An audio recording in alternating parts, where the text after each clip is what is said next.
Chapter 1, Title page Troilus and Cressida by William Shakespeare. Imprint this ebook is the product of many hours of hard work by volunteers for standard ebooks and builds on the hard work of other literature lovers made possible by the public domain. This particular ebook is based on a transcription from the Massachusetts Institute of Technology and on digital scans from the Hathaway Trust Digital Library. The source text and artwork in this ebook are believed to be in the United States public domain. That is, they are believed to be free of copyright restrictions in the United States. They may still be copyrighted in other countries, so users located outside of the United States must check their local laws before using this ebook. The creators of and contributors to this ebook dedicate their contributions to the worldwide public domain via the terms in the CC 01. 0 Universal Public Domain Dedication. For full license information, see the uncopyright at the end of this ebook. Standard eBooks is a volunteer-driven project that produces ebook editions of public domain literature using modern typography, technology, and editorial standards, and distributes them free of cost. You can download this and other ebooks carefully produced for true book lovers at Standard Books. Dramatis Personae Priam, King of Troy Hector, his son Troilus, his son Paris, his son Deiphobus, his son Helenus, his son Margalon, a bastard son of Priam Aeneas, Trojan commander Antenor, Trojan commander Calchas, a Trojan priest, taking part with the Greeks Pandarus, uncle to Cressida Agamemnon, the Grecian general Menelaus, his brother Achilles, Grecian prince Ajax, Grecian prince Ulysses, Grecian prince Nestor, Grecian prince Diomedes, Grecian prince Patroclus, Grecian prince Thersites, a deformed and scurrilous Grecian Alexander, servant to Cressida, servant to Troilus, servant to Paris, servant to Diomedes Helen, wife to Menelaus Andromache, wife to Hector Cassandra, daughter to Priam, a prophetess Cressida, daughter to Calchas, Trojan and Greek soldiers, and attendants seen, Troy and the Grecian camp before it. Troilus and Cressida, prologue in Troy. There lies the scene.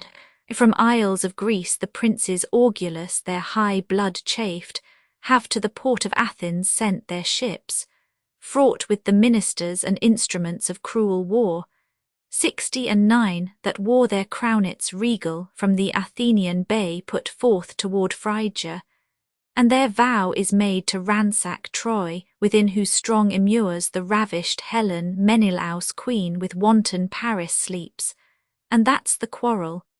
To Tenedos they come, and the deep-drawing barks do their disgorge their warlike fraughtage.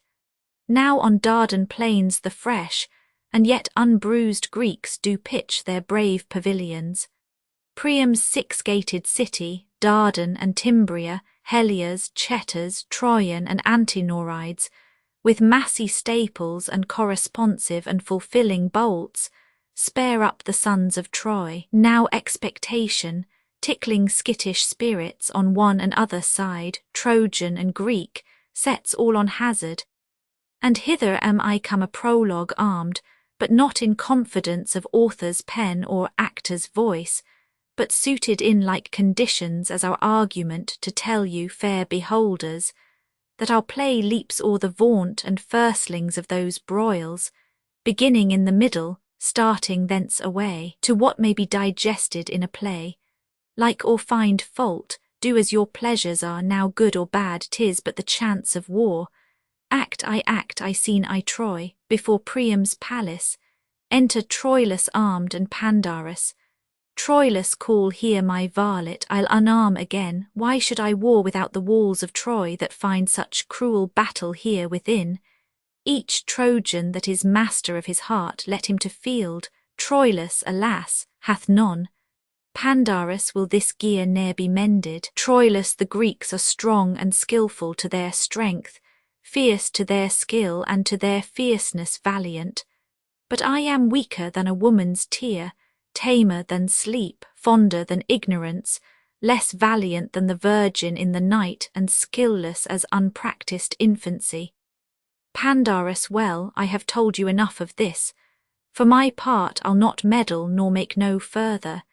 He that will have a cake out of the wheat must needs tarry the grinding. Troilus, have I not tarried? Pandarus, I the grinding, but you must tarry the bolting. Troilus, have I not tarried? Pandarus, I the bolting, but you must tarry the leavening. Troilus, still have I tarried.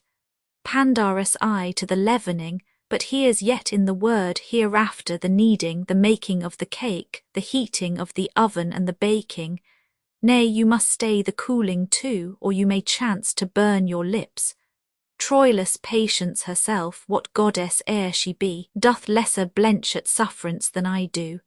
At Priam's royal table do I sit, and when fair Cressida comes into my thoughts, so, traitor, when she comes, when is she thence?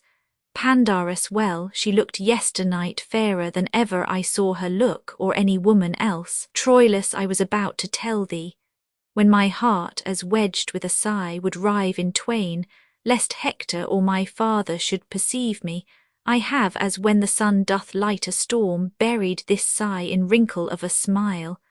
But sorrow that is couched in seeming gladness is like that mirth fate turns to sudden sadness. Pandarus and her hair were not somewhat darker than Helen's. Well, go to, there were no more comparison between the women. But for my part she is my kinswoman. I would not, as they term it, praise her. But I would somebody had heard her talk yesterday as I did. I will not dispraise your sister Cassandra's wit, but, Troilus, O Pandarus, I tell thee, Pandarus, when I do tell thee there my hopes lie drowned, reply not in how many fathoms deep they lie indrenched. I tell thee I am mad in Cressida's love. Thou answerst she is fair. Paused in the open ulcer of my heart her eyes, her hair, her cheek, her gait, her voice, handlest in thy discourse. Oh, that her hand, in whose comparison all whites are ink, writing their own reproach, to whose soft seizure the signet's down is harsh and spirit of sense hard as the palm of ploughman. This thou tell'st me as true thou tell'st me when I say I love her. But saying thus instead of oil and balm, thou lay'st in every gash that love hath given me the knife that made it. Pandarus, I speak no more than truth. Troilus, thou dost not speak so much. Pandarus, faith, I'll not meddle in't. Let her be as she is, if she be fair, 'tis the better for her, and she be not, she has the mends in her own hands. Troilus, good Pandarus, how now, Pandarus? Pandarus, I have had my labour for my travail, ill thought on of her and ill thought on of you, gone between and between, but small thanks for my labour. Troilus, what, art thou angry, Pandarus? What with me? Pandarus, because she's kin to me, therefore she's not so fair as Helen, and she were not kin to me, she would be as fair on Friday as Helen is on Sunday. But what care I? I care not an she were a blackamoor, 'tis all one to me. Troilus, say I she is not fair. Pandarus, I do not care whether you do or no. She's a fool to stay behind her father, let her to the Greeks, and so I'll tell her the next time I see her. For my part I'll meddle nor make no more I the matter. Troilus, Pandarus, Pandarus, not I. Troilus, sweet Pandarus, Pandarus, pray you speak no more to me. I will leave all as I found it, and there an end. Exit Pandarus, an alarum. Troilus, peace, you ungracious clamours. Peace, rude sounds, fools on both sides. Helen must needs be fair, when with your blood you daily paint her thus. I cannot fight upon this argument, it is too starved a subject for my sword. But Pandarus, O gods, how do you plague me? I cannot come to Cressida but by Pandar, and he's as tetchy to be wooed to woo as she is stubborn chaste against all suit. Tell me, Apollo, for thy Daphne's love, what Cressid is, what Pandar, and what we. Her bed is India, there she lies, a pearl, between our Ilium and where she resides. Let it be called the wild and wandering flood, ourself the merchant, and this sailing Pandar our doubtful hope, our convoy and our bark. Alarum, enter Aeneas. Aeneas, how now, Prince Troilus? Wherefore not afield? Troilus, because not there, this woman's answer sorts, for womanish it is to be from thence. What news, Aeneas, from the field today? Aeneas, that Paris is returned home and hurt. Troilus, by whom? Aeneas. Aeneas, Troilus, by Menelaus. Troilus, let Paris bleed. 'Tis but a scar to scorn. Paris is gored with Menelaus' horn. Alarum, Aeneas, hark, what good sport is out of town today. Troilus better at home, if would I might were may. But to the sport abroad are you bound thither? Aeneas, in all swift haste. Troilus, come, go we then together. Exeunt, scene Roman 2 the same. A street. Enter Cressida and Alexander. Cressida, who were those went by? Alexander, Queen Hecuba and Helen. Cressida, and whither go they? Alexander, up to the eastern tower, whose height commands as subject all the vale to see the battle. Hector, whose patience is as a virtue fixed, today was moved. He chid Andromache and struck his armourer, and like as there were husbandry in war, before the sun rose he was harnessed light, and to the field goes he, where every flower did as a prophet weep what it foresaw in Hector's wrath. Cressida, what was his cause of anger? Alexander, the noise goes this, there is among the Greeks a lord of Trojan blood, nephew to Hector, they call him Ajax. Cressida, good, and what of him? Alexander, they say he is a very man per se, and stands alone. Cressida, so do all men unless they are drunk, sick, or have no legs. Alexander, this man, lady, hath robbed many beasts of their particular additions.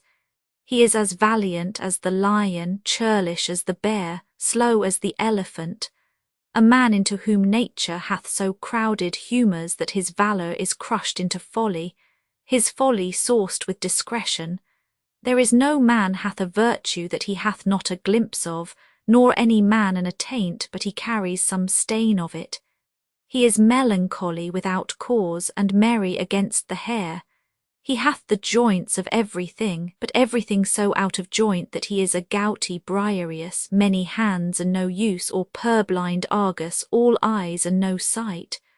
Cressida, but how should this man, that makes me smile, make Hector angry? Alexander, they say he yesterday coped Hector in the battle and struck him down, the disdain and shame whereof hath ever since kept Hector fasting and waking. Cressida, who comes here? Alexander, madam, your uncle Pandarus. Enter Pandarus. Cressida, Hector's a gallant man. Alexander, as may be in the world, lady.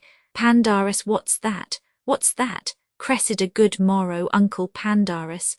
Pandarus, good morrow, cousin Cressid, what do you talk of? Good morrow, Alexander. How do you, cousin? When were you at Ilium? Cressida, this morning, uncle. Pandarus, what were you talking of when I came? Was Hector armed and gone ere ye came to Ilium? Helen was not up, was she? Cressida, Hector was gone, but Helen was not up. Pandarus, even so, Hector was stirring early. Cressida, that were we talking of, and of his anger. Pandarus, was he angry? Cressida, so he says here. Pandarus, true he was so, I know the cause too, he lay about him today, I can tell them that, and there's Troilus will not come far behind him, let them take heed of Troilus, I can tell them that too. Cressida, what, is he angry too? Pandarus, who? Troilus. Troilus is the better man of the two. Cressida, O Jupiter, there's no comparison. Pandarus, what, not between Troilus and Hector? Do you know a man if you see him? Cressida, I, if I ever saw him before and knew him. Pandarus, well, I say Troilus is Troilus. Cressida, then you say as I say, for I am sure he is not Hector. Pandarus, no, nor Hector is not Troilus in some degrees. Cressida, 'tis just to each of them, he is himself. Pandarus himself, Alas, poor Troilus, I would he were, Cressida so he is. Pandarus' condition, I had gone barefoot to India. Cressida he is not Hector. Pandarus himself, no, he's not himself, would a were himself. Well, the gods are above, time must friend or end. Well, Troilus, well, I would my heart were in her body. No, Hector is not a better man than Troilus. Cressida, excuse me. Pandarus, he is elder. Cressida, pardon me, pardon me. Pandarus, th others not come tot. You shall tell me another tale when th others come tot. Hector shall not have his wit this year. Cressida, he shall not need it if he have his own. Pandarus, nor his qualities. Cressida, no matter. Pandarus, nor his beauty. Cressida, 'twould not become him, his own's better. Pandarus, you have no judgment, niece. Helen herself swore th other day that Troilus for a brown favour, for so 'tis, I must confess, not brown neither, Cressida, no, but brown. Pandarus, faith, to say truth, brown and not brown. Cressida, to say the truth, true and not true. Pandarus, she praised his complexion above Paris. Cressida, why? Paris hath colour enough. Pandarus, so he has. Cressida, then Troilus should have too much. If she praised him above, his complexion is higher than his. He having colour enough and the other higher is too flaming a praise for a good complexion. I had as lief Helen's golden tongue had commended Troilus for a copper nose. Pandarus, I swear to you, I think Helen loves him better than Paris. Cressida, then she's a merry Greek indeed. Pandarus, nay, I am sure she does. She came to him th other day into the compassed window, and you know, he has not passed 3 or 4 hairs on his chin. Cressida, indeed. A tapster's arithmetic may soon bring his particulars therein to a total. Pandarus, why, he is very young, and yet will he within 3 pound lift as much as his brother Hector. Cressida, is he so young a man and so old a lifter? Pandarus, but to prove to you that Helen loves him, she came and puts me her white hand to his cloven chin. Cressida, Juno have mercy, how came it cloven? Pandarus, why, you know 'tis dimpled. I think his smiling becomes him better than any man in all Phrygia. Cressida, oh, he smiles valiantly. Pandarus, does he not? Cressida, oh yes, and 'twere a cloud in autumn. Pandarus, why, go to, then, but to prove to you that Helen loves Troilus. Cressida, Troilus will stand to the proof if you'll prove it so. Pandarus, Troilus, why, he esteems her no more than I esteem an addle egg. Cressida, if you love an addle egg as well as you love an idle head, you would eat chickens either shell. Pandarus, I cannot choose but laugh to think how she tickled his chin. Indeed, she has a marvellous white hand, I must needs confess, Cressida without the rack. Pandarus, and she takes upon her to spy a white hair on his chin. Cressida, alas, poor chin, many a wart is richer. Pandarus, but there was such laughing. Queen Hecuba laughed that her eyes ran o'er. Cressida with millstones. Pandarus and Cassandra laughed. Cressida, but there was more temperate fire under the pot of her eyes. Did her eyes run o'er too? Pandarus and Hector laughed. Cressida, at what was all this laughing? Pandarus, marry, at the white hair that Helen spied on Troilus' chin. Cressida, an't had been a green hair, I should have laughed too. Pandarus, they laughed not so much at the hair as at his pretty answer. Cressida, what was his answer? Pandarus, quoth she, here's but 52 hairs on your chin, and one of them is white. Cressida, this is her question. Pandarus, that's true, make no question of that. 52 hairs, quoth he, and one white. That white hair is my father, and all the rest are his sons. Jupiter, quoth she, which of these hairs is Paris my husband? The forked one, quoth he, plucked out and give it him. But there was such laughing, and Helen so blushed, and Paris so chafed, and all the rest so laughed that it passed. Cressida, so let it now, for it has been while going by. Pandarus, well, cousin, I told you a thing yesterday, think on't. Cressida, so I do. Pandarus, I'll be sworn 'tis true, he will weep you and tweer a man born in April. Cressida and I'll spring up in his tears and tweer a nettle against May. A retreat sounded. Pandarus, hark, they are coming from the field. Shall we stand up here and see them as they pass toward Ilium? Good niece, do, sweet niece Cressida. Cressida, at your pleasure. Pandarus, here's an excellent place. Here we may see most bravely. I'll tell you them all by their names as they pass by, but mark Troilus above the rest. Cressida, speak not so loud. Aeneas passes. Pandarus, that's Aeneas, is not that a brave man? He's one of the flowers of Troy, I can tell you, but mark Troilus, you shall see anon. Antenor passes. Cressida, who's that? Pandarus, that's Antenor. He has a shrewd wit, I can tell you, and he's a man good enough. He's one o' the soundest judgments in Troy whosoever, and a proper man of person. When comes Troilus? I'll show you Troilus anon. If he see me, you shall see him nod at me. Cressida, will he give you the nod? Pandarus, you shall see. Cressida, if he do, the rich shall have more. Hector passes. Pandarus, that's Hector, that, look you, there's a fellow. Go thy way, Hector.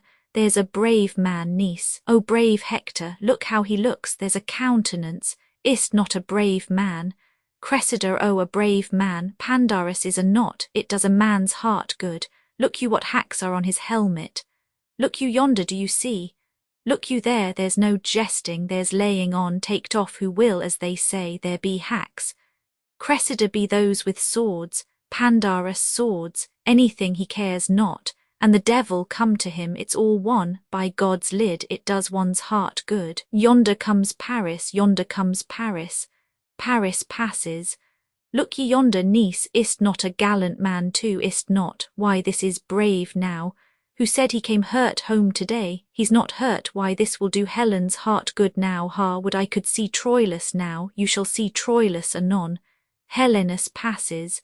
Cressida, who's that? Pandarus, that's Helenus. I marvel where Troilus is, that's Helenus. I think he went not forth today, that's Helenus. Cressida, can Helenus fight? Uncle, Pandarus, Helenus, no. Yes, he'll fight indifferent well. I marvel where Troilus is. Hark, do you not hear the people cry Troilus? Helenus is a priest. Cressida, what sneaking fellow comes yonder? Troilus passes. Pandarus, where? Yonder, that's Deiphobus, 'tis Troilus, there's a man, niece, brave Troilus, the prince of chivalry. Cressida, peace, for shame, peace. Pandarus, mark him, note him. O brave Troilus, look well upon him, niece. Look you how his sword is bloodied, and his helm more hacked than Hector's, and how he looks and how he goes. O admirable youth, he ne'er saw 23. Go thy way, Troilus, go thy way. Had I a sister were a grace, or a daughter a goddess, he should take his choice. O admirable man, Paris is dirt to him, and I warrant Helen to change would give an eye to boot. Cressida, here come more, forces pass. Pandarus, asses, fools, dolts. Chaff and bran, porridge after meat. I could live and die I the eyes of Troilus. Ne'er look, the eagles are gone, crows and daws. I had rather be such a man as Troilus than Agamemnon and all Greece. Cressida, there is among the Greeks Achilles, a better man than Troilus. Pandarus, Achilles, a drayman, a porter, a very camel. Cressida, well. Pandarus, well.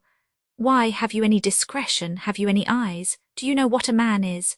Is not birth, beauty, good shape, discourse, manhood, learning, gentleness, virtue, youth, liberality, and such like, the spice and salt that season a man?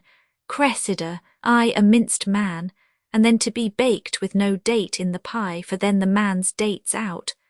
Pandarus, you are such a woman, one knows not at what ward you lie. Cressida, upon my back to defend my belly, upon my wit to defend my wiles, upon my secrecy to defend mine honesty, my mask to defend my beauty, and you to defend all these, and at all these wards I lie at 1,000 watches. Pandarus, say one of your watches. Cressida, nay, I'll watch you for that, and that's one of the chiefest of them too. If I cannot ward what I would not have hit, I can watch you for telling how I took the blow, unless it's swell past hiding and then it's past watching. Pandarus, you are such another. Enter Troilus's boy. Boy, sir, my lord would instantly speak with you. Pandarus, where? Boy, at your own house, there he unarms him. Pandarus, good boy, tell him I come. Exit, boy, I doubt he be hurt. Fare ye well, good niece. Cressida, adieu, uncle. Pandarus, I'll be with you, niece, by and by. Cressida, to bring uncle. Pandarus, I, a token from Troilus. Cressida, by the same token you are aboard. Exit, Pandarus. Words, vows, gifts, tears, and love's full sacrifice he offers in another's enterprise. But more in Troilus thousandfold I see than in the glass of Pandar's praise may be, yet hold I off. Women are angels, wooing, things won are done, joy's soul lies in the doing, that she beloved knows naught that knows not this. Men prize the thing ungained more than it is, that she was never yet that ever knew love got so sweet as when desire did sue. Therefore this maxim out of love I teach, achievement is command, ungained beseech. Then though my heart's content firm love doth bear, nothing of that shall from mine eyes appear. Exeunt, scene Roman 3, the Grecian camp, before Agamemnon's tent. Senate. Enter Agamemnon, Nestor, Ulysses, Menelaus, and others. Agamemnon, princes, what grief hath set the jaundice on your cheeks? The ample proposition that hope makes in all designs begun on earth below fails in the promised largeness.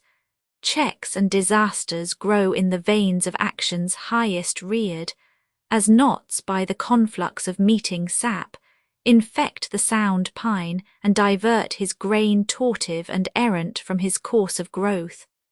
Nor, princes, is it matter new to us that we come short of our suppose so far that after 7 years' siege yet Troy walls stand. Sith every action that hath gone before, whereof we have record, trial did draw bias and thwart, not answering the aim, and that unbodied figure of the thought that gave surmised shape. Why then, you princes, do you with cheeks abashed behold our works and call them shames, which are indeed naught else but the protractive trials of great Jove to find persistive constancy in men, the fineness of which metal is not found in fortune's love. For then the bold and coward, the wise and fool, the artist and unread, the hard and soft, seem all affined and kin. But in the wind and tempest of her frown, distinction, with a broad and powerful fan, puffing at all, winnows the light away. And what hath mass or matter by itself lies rich in virtue and unmingled.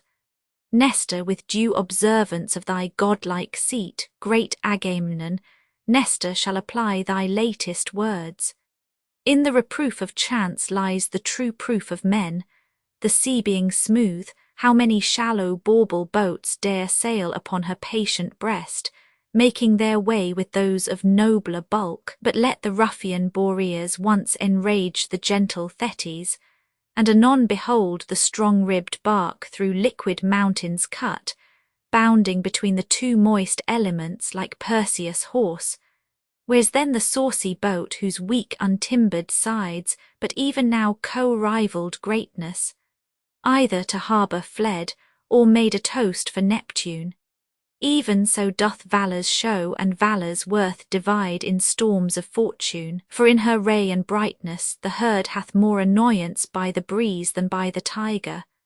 But when the splitting wind makes flexible the knees of knotted oaks, and flies fled under shade, why, then the thing of courage as roused with rage doth sympathise, and with an accent tuned in self-same key retorts to chiding fortune.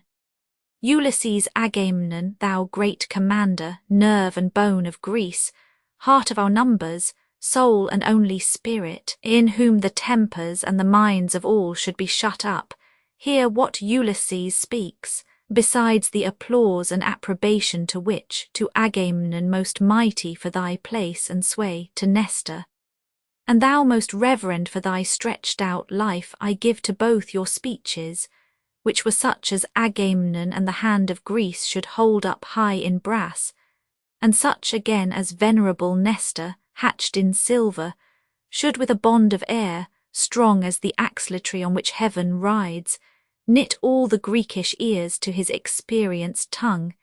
Yet let it please both thou great and wise to hear Ulysses speak. Agamemnon, speak, Prince of Ithaca, and bet of less expect that matter needless of importless burden divide thy lips than we are confident, when rank Thersites opes his mastic jaws, we shall hear music, wit, and oracle. Ulysses' Troy yet upon his basis had been down, and the great Hector's sword had lacked a master, but for these instances, the heavens themselves, the planets and this centre observe degree, priority and place, insisture, course, proportion, season, form, office and custom, in all line of order, and therefore is the glorious planet Sol in noble eminence enthroned and sphered amidst the other, whose medicinable eye corrects the ill aspects of planets' evil, and posts like the commandment of a king sans check to good and bad. But when the planets in evil mixture to disorder wander, what plagues and what portents, what mutiny, what raging of the sea, shaking of earth, commotion in the winds, frights, changes, horrors divert and crack, rend and deracinate the unity and married calm of states quite from their fixture.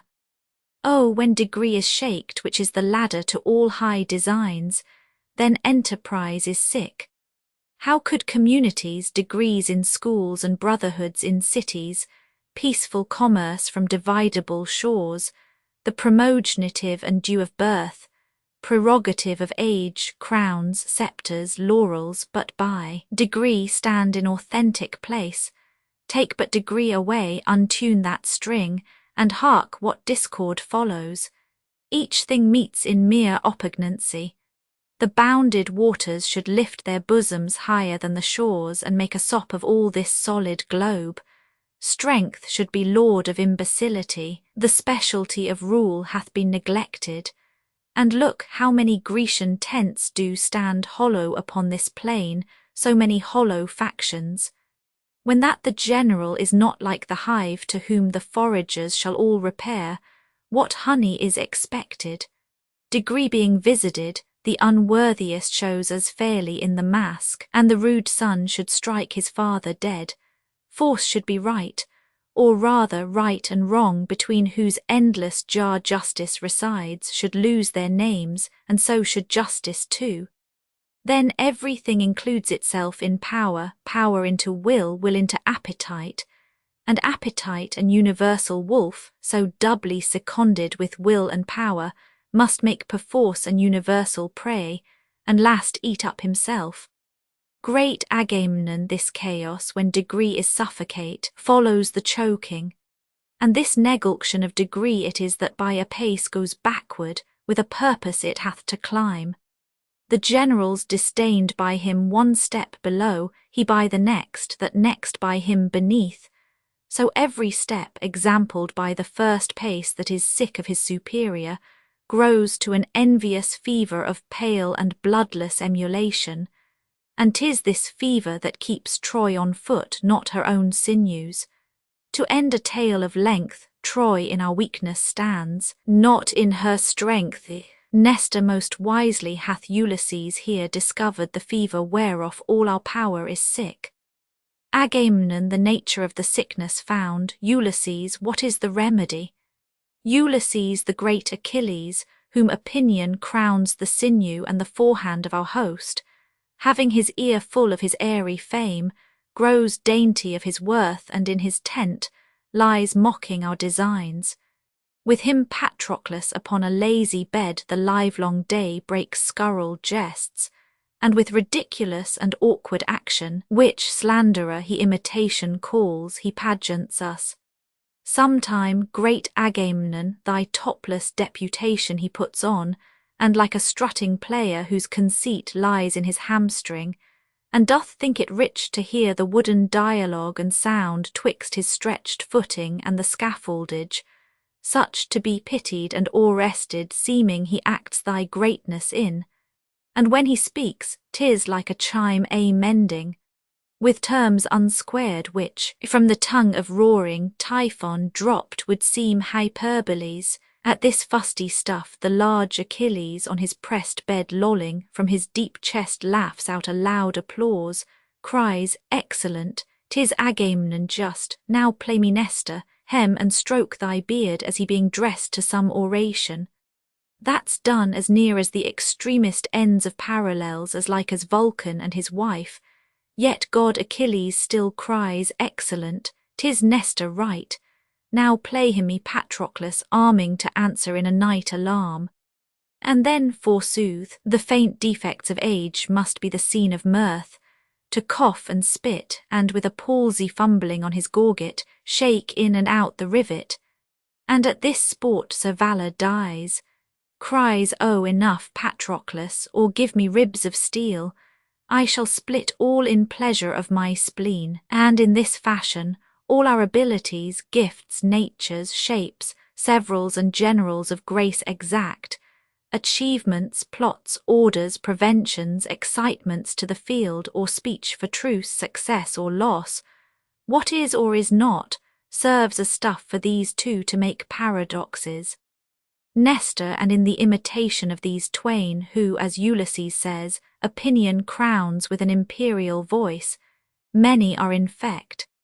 Ajax is grown self-willed, and bears his head in such a reign, in full as proud a place as broad Achilles, keeps his tent like him, makes factious feasts, rails on our state of war bold as an oracle, and sets their sights, a slave whose gall coins slanders like a mint, to match us in comparisons with dirt, to weaken and discredit our exposure, how rank soever rounded in with danger.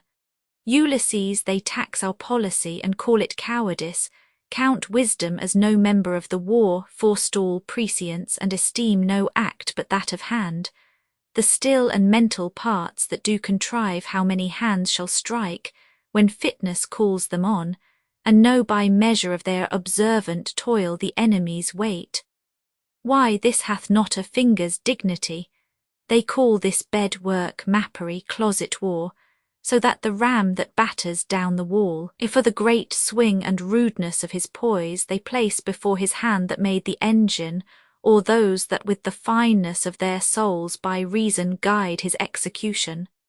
Nestor let this be granted, and Achilles' horse makes many Thetis' sons. A tucket! Agamemnon, what trumpet! Look, Menelaus, Menelaus from Troy, enter Aeneas. Agamemnon, what would you for our tent? Aeneas is this great Agamemnon's tent, I pray you. Agamemnon even this, Aeneas may one, that is a herald and a prince, do a fair message to his kingly ears. Agamemnon with surety stronger than Achilles' arm for all the Greekish heads, which with one voice call Agamemnon head and general. Aeneas fair leave and large security.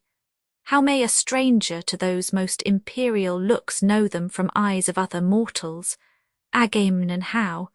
Aeneas I ask that I might waken reverence, and bid the cheek be ready with a blush modest as morning when she coldly eyes the youthful Phoebus, which is that god in office guiding men, which is the high and mighty Agamemnon. Agamemnon this Trojan scorns us, or the men of Troy are ceremonious courtiers. Aeneas courtiers as free as debonair, unarmed as bending angels, that's their fame in peace. But when they would seem soldiers they have Gauls, good arms, strong joints, true swords, and Jove's accord, nothing so full of heart. But peace, Aeneas, peace, Trojan, lay thy finger on thy lips. The worthiness of praise disdains his worth if that the praised himself bring the praise forth. But what the repining enemy commends, that breath fame blows, that praise soul pure transcends. Agamemnon, sir, you of Troy, call you yourself Aeneas. Aeneas I, Greek, that is my name. Agamemnon, what's your affair, I pray you? Aeneas, sir, pardon, 'tis for Agamemnon's ears. Agamemnon, he hears naught privately that comes from Troy. Aeneas nor I from Troy come not to whisper him. I bring a trumpet to awake his ear, to set his sense on the attentive bent, and then to speak. Agamemnon, speak frankly as the wind. It is not Agamemnon's sleeping hour. That thou shalt know, Trojan, he is awake, he tells thee so himself. Aeneas, trumpet, blow loud, send thy brass voice through all these lazy tents, and every Greek of metal let him know, what Troy means fairly shall be spoke aloud. Trumpet sounds, we have great Agamemnon here in Troy, a prince called Hector, Priam is his father, who in this dull and long-continued truce is rusty grown. He bade me take a trumpet, and to this purpose speak. Kings, princes, lords, if there be one among the fairest of Greece that holds his honour higher than his ease, that seeks his praise more than he fears his peril, that knows his valour, and knows not his fear, that loves his mistress more than in confession, with truant vows to her own lips he loves, and dare avow her beauty and her worth in other arms than hers, to him this challenge, Hector in view of Trojans and of Greeks, shall make it good, or do his best to do it. He hath a lady, wiser, fairer, truer than ever Greek did compass in his arms, and will tomorrow with his trumpet call midway between your tents and walls of Troy, to rouse a Grecian that is true in love. If any come, Hector shall honour him. If none, he'll say in Troy when he retires, the Grecian dames are sunburnt and not worth the splinter of a lance. Even so much, Agamemnon, this shall be told our lovers, Lord Aeneas. If none of them have soul in such a kind, we left them all at home. But we are soldiers, and may that soldier a mere recreant prove that means not, hath not, or is not in love. If then one is, or hath, or means to be, that one meets Hector.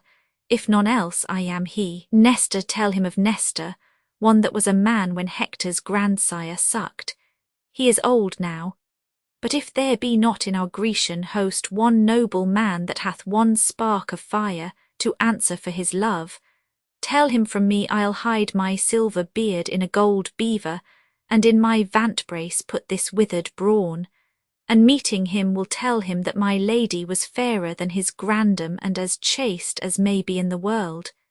His youth in flood, I'll prove this truth with my 3 drops of blood. Aeneas, now heavens forbid such scarcity of youth. Ulysses, amen. Agamemnon, fair Lord Aeneas, let me touch your hand, to our pavilion shall I lead you, sir. Achilles shall have word of this intent, so shall each lord of Greece from tent to tent. Yourself shall feast with us before you go and find the welcome of a noble foe. Exeunt all but Ulysses and Nestor. Ulysses, Nestor.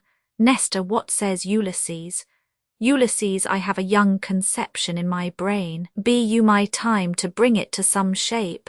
Nestor, what is't? Ulysses, this 'tis. Blunt wedges rive hard knots. The seeded pride that hath to this maturity blown up in rank Achilles must or now be cropped, or shedding breed a nursery of like evil to overbulk us all. Nestor, well, and how? Ulysses, this challenge that the gallant Hector sends, however it is spread in general name, relates in purpose only to Achilles. Nestor, the purpose is perspicuous even as substance, whose grossness little characters sum up, and, in the publication, make no strain but that Achilles, were his brain as barren as banks of Libya, though Apollo knows 'tis dry enough, will, with great speed of judgment, I with celerity find Hector's purpose pointing on him, Ulysses, and wake him to the answer, think you? Nestor, yes, 'tis most meet. Whom may you else oppose that can from Hector bring his honour off, if not Achilles? Thought't be a sportful combat, yet in the trial much opinion dwells. For here the Trojans taste our dearest repute with their finest palate, And trust to me, Ulysses, our imputation shall be oddly poised in this wild action.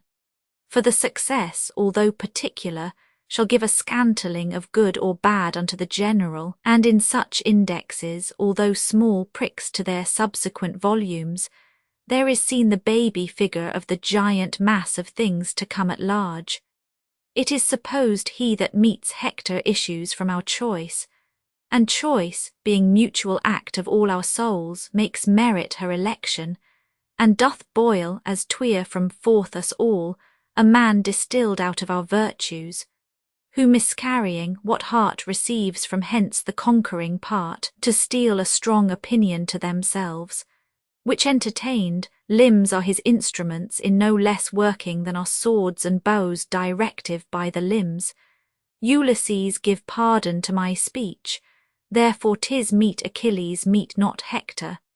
Let us, like merchants, show our foulest wares, and think, perchance, they'll sell. If not, the lustre of the better yet to show shall show the better. Do not consent that ever Hector and Achilles meet, for both our honour and our shame in this are dogged with two strange followers.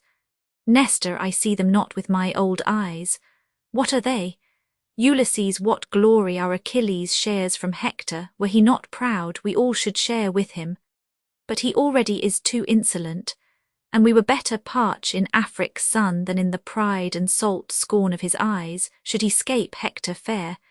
If he were foiled, why then we did our main opinion crush in taint of our best man. No, make a lottery, and by device let blockish Ajax draw the sort to fight with Hector. Among ourselves give him allowance for the better man, for that will physic the great Myrmidon who broils in loud applause, and make him fall his crest that prouder than blue iris bends. If the dull, brainless Ajax come safe off, we'll dress him up in voices. If he fail, yet go we under our opinion still that we have better men. But hit or miss, our project's life this shape of sense assumes. Ajax employed plucks down Achilles' plumes. Nestor, Ulysses, now I begin to relish thy advice, and I will give a taste of it forthwith to Agamemnon, go we to him straight. Two curs shall tame each other, pride alone must tar the mastiffs on as 'twere their bone. Exeunt. Act Roman 2 scene I a part of the Grecian camp. Enter Ajax and Thersites. Ajax Thersites Agamemnon, how if he had boils. Full all over generally, Ajax Thersites and those boils did run. Say so, did not the general run then? Were not that a botchy core, Ajax dog? Thersites then would come some matter from him, I see none now. Ajax, thou bitch wolf's son, canst thou not hear, beating him? Feel, then, Thersites the plague of Greece upon thee, thou mongrel beef-witted lord. Ajax, speak then, thou vine-wedged leaven, speak, I will beat thee into handsomeness. Thersites, I shall sooner rail thee into wit and holiness. But I think thy horse will sooner con an oration than thou learn a prayer without book. Thou canst strike, canst thou, a red murrain o' thy jade's tricks. Ajax toadstool, learn me the proclamation. Thersites, dost thou think I have no sense, thou strikest me thus? Ajax, the proclamation. Thersites, thou art proclaimed a fool, I think. Ajax, do not, porpentine, do not, my fingers itch. Thersites, I would thou didst itch from head to foot, and I had the scratching of thee. I would make thee the loathsomest scab in Greece. When thou art forth in the incursions, thou strikest as slow as another. Ajax, I say, the proclamation. Thersites, thou grumblest and railest every hour on Achilles, and thou art as full of envy at his greatness as Cerberus is at Proserpine's beauty, aye, that thou barkest at him. Ajax, mistrust Thersites. Thersites, thou shouldest strike him. Ajax cobloaf. Thersites, he would pun thee into shivers with his fist as a sailor breaks a biscuit. Ajax, beating him, you whoreson cur, Thersites, do. Ajax, thou stool for a witch. Thersites, I do, thou sodden-witted lord.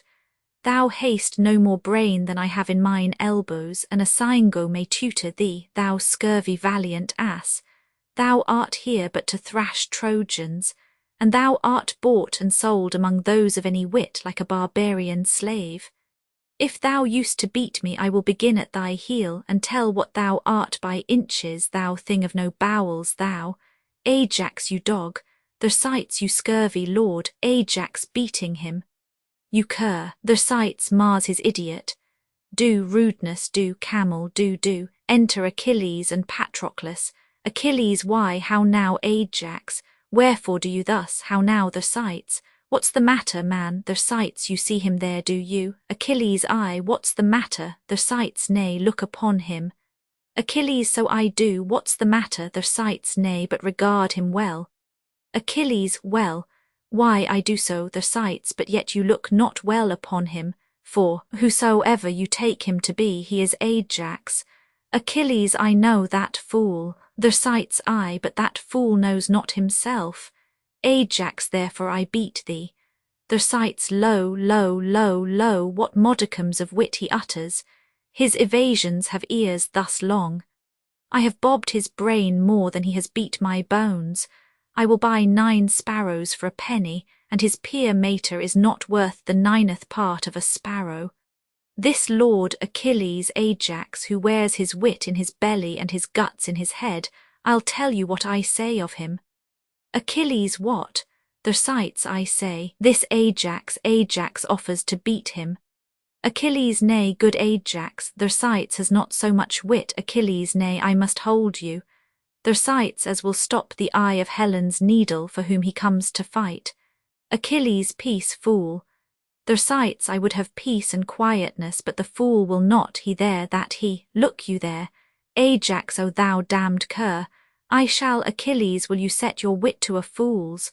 Thersites, no, I warrant you, for a fool's will shame it. Patroclus, good words. Thersites, Achilles, what's the quarrel? Ajax, I bade the vile owl go learn me the tenor of the proclamation, and he rails upon me.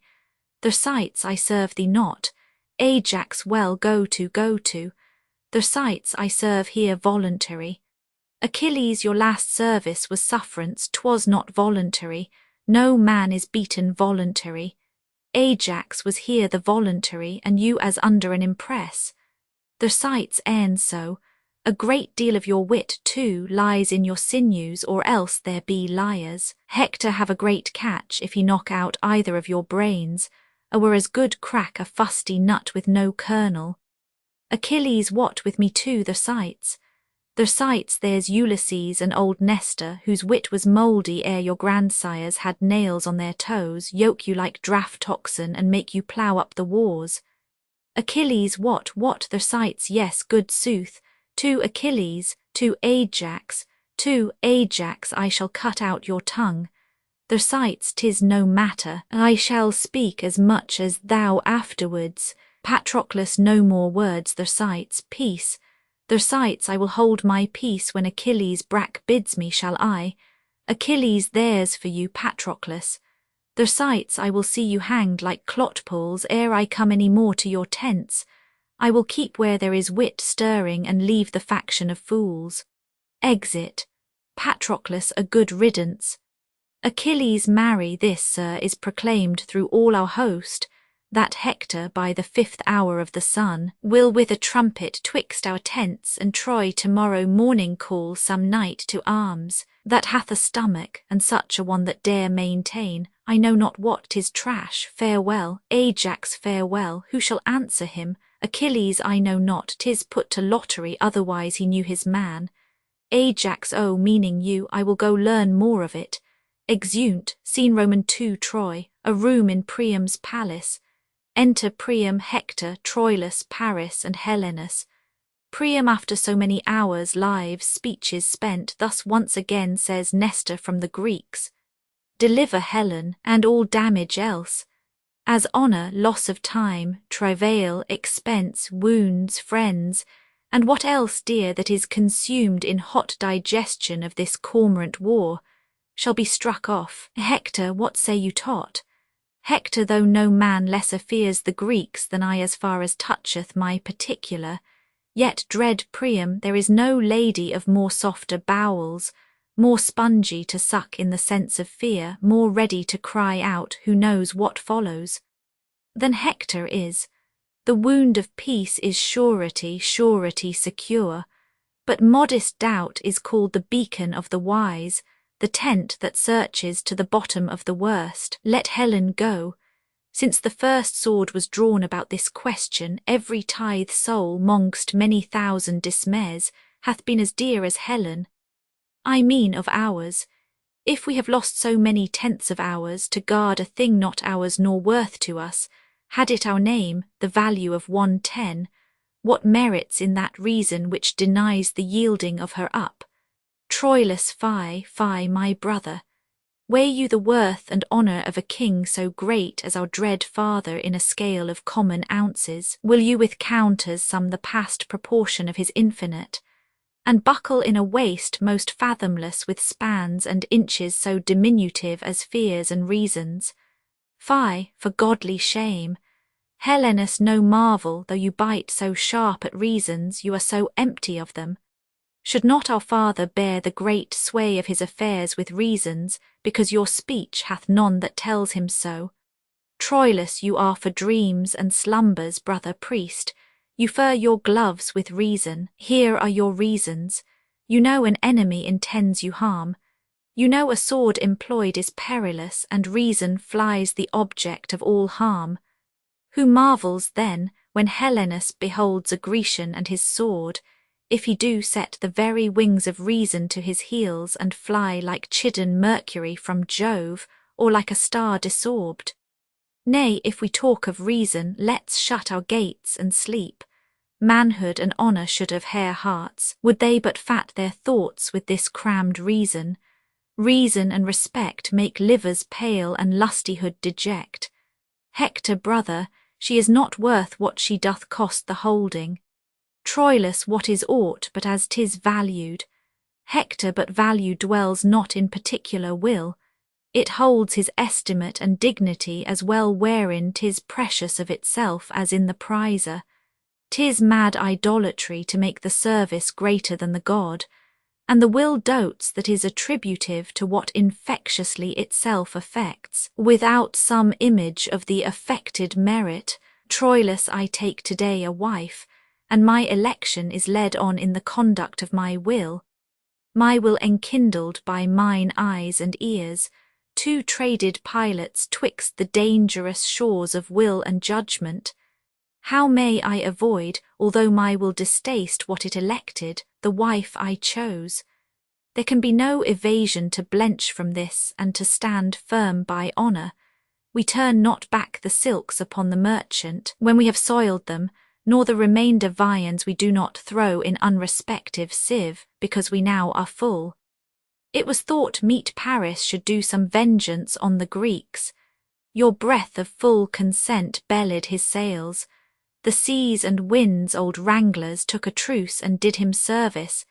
He touched the ports desired, and for an old aunt whom the Greeks held captive, he brought a Grecian queen whose youth and freshness wrinkles Apollo's and makes stale the morning. Why keep we her? The Grecians keep our aunt. Is she worth keeping? Why, she is a pearl whose price hath launched above 1,000 ships and turned crowned kings to merchants. If you'll avouch 'twas wisdom Paris went, as you must needs, for you all cried, go, go. If you'll confess he brought home noble prize, as you must needs, for you all clapped your hands and cried inestimable. Why do you now the issue of your proper wisdom's rate, and do a deed that fortune never did, beggar the estimation which you prized richer than sea and land? O theft most base, that we have stol'n what we do fear to keep! But thieves, unworthy of a thing so stol'n that in their country did them that disgrace, we fear to warrant in our native place. Cassandra within. Cry, Trojans, cry, Priam, what noise, what shriek is this? Troilus, 'tis our mad sister, I do know her voice. Cassandra within. Cry, Trojans, Hector, it is Cassandra. Enter Cassandra raving. Cassandra cry, Trojans cry, lend me 10,000 eyes, and I will fill them with prophetic tears. Hector, peace, sister, peace. Cassandra, virgins and boys, mid-age and wrinkled eld, soft infancy, that nothing canst but cry, add to my clamours. Let us pay betimes a moiety of that mass of moan to come. Cry, Trojans, cry, practise your eyes with tears.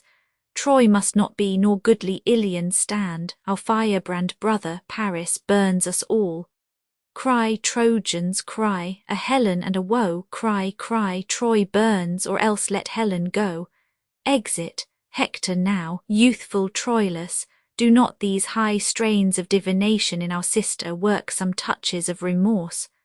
Or is your blood so madly hot that no discourse of reason, nor fear of bad success in a bad cause, can qualify the same?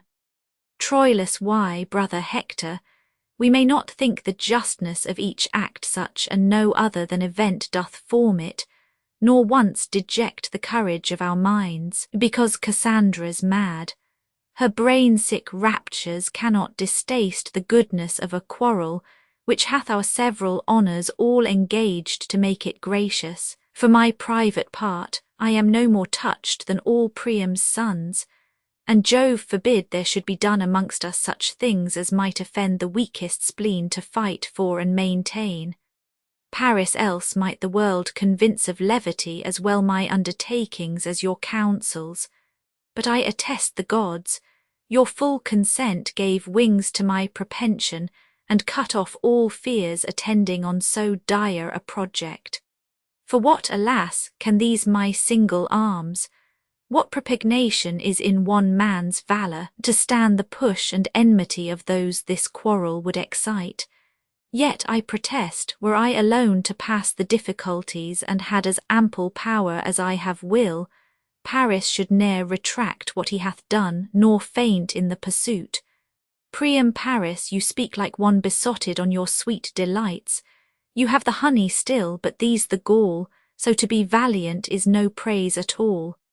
Paris, sir, I propose not merely to myself the pleasures such a beauty brings with it, but I would have the soil of her fair rape wiped off, in honourable keeping her. What treason were it to the ransacked queen, disgrace to your great worths and shame to me, now to deliver her possession up on terms of base compulsion? Can it be that so degenerate a strain as this should once set footing in your generous bosoms? There's not the meanest spirit on our party without a heart to dare or sword to draw when Helen is defended, nor none so noble whose life were ill bestowed, or death unfamed where Helen is the subject.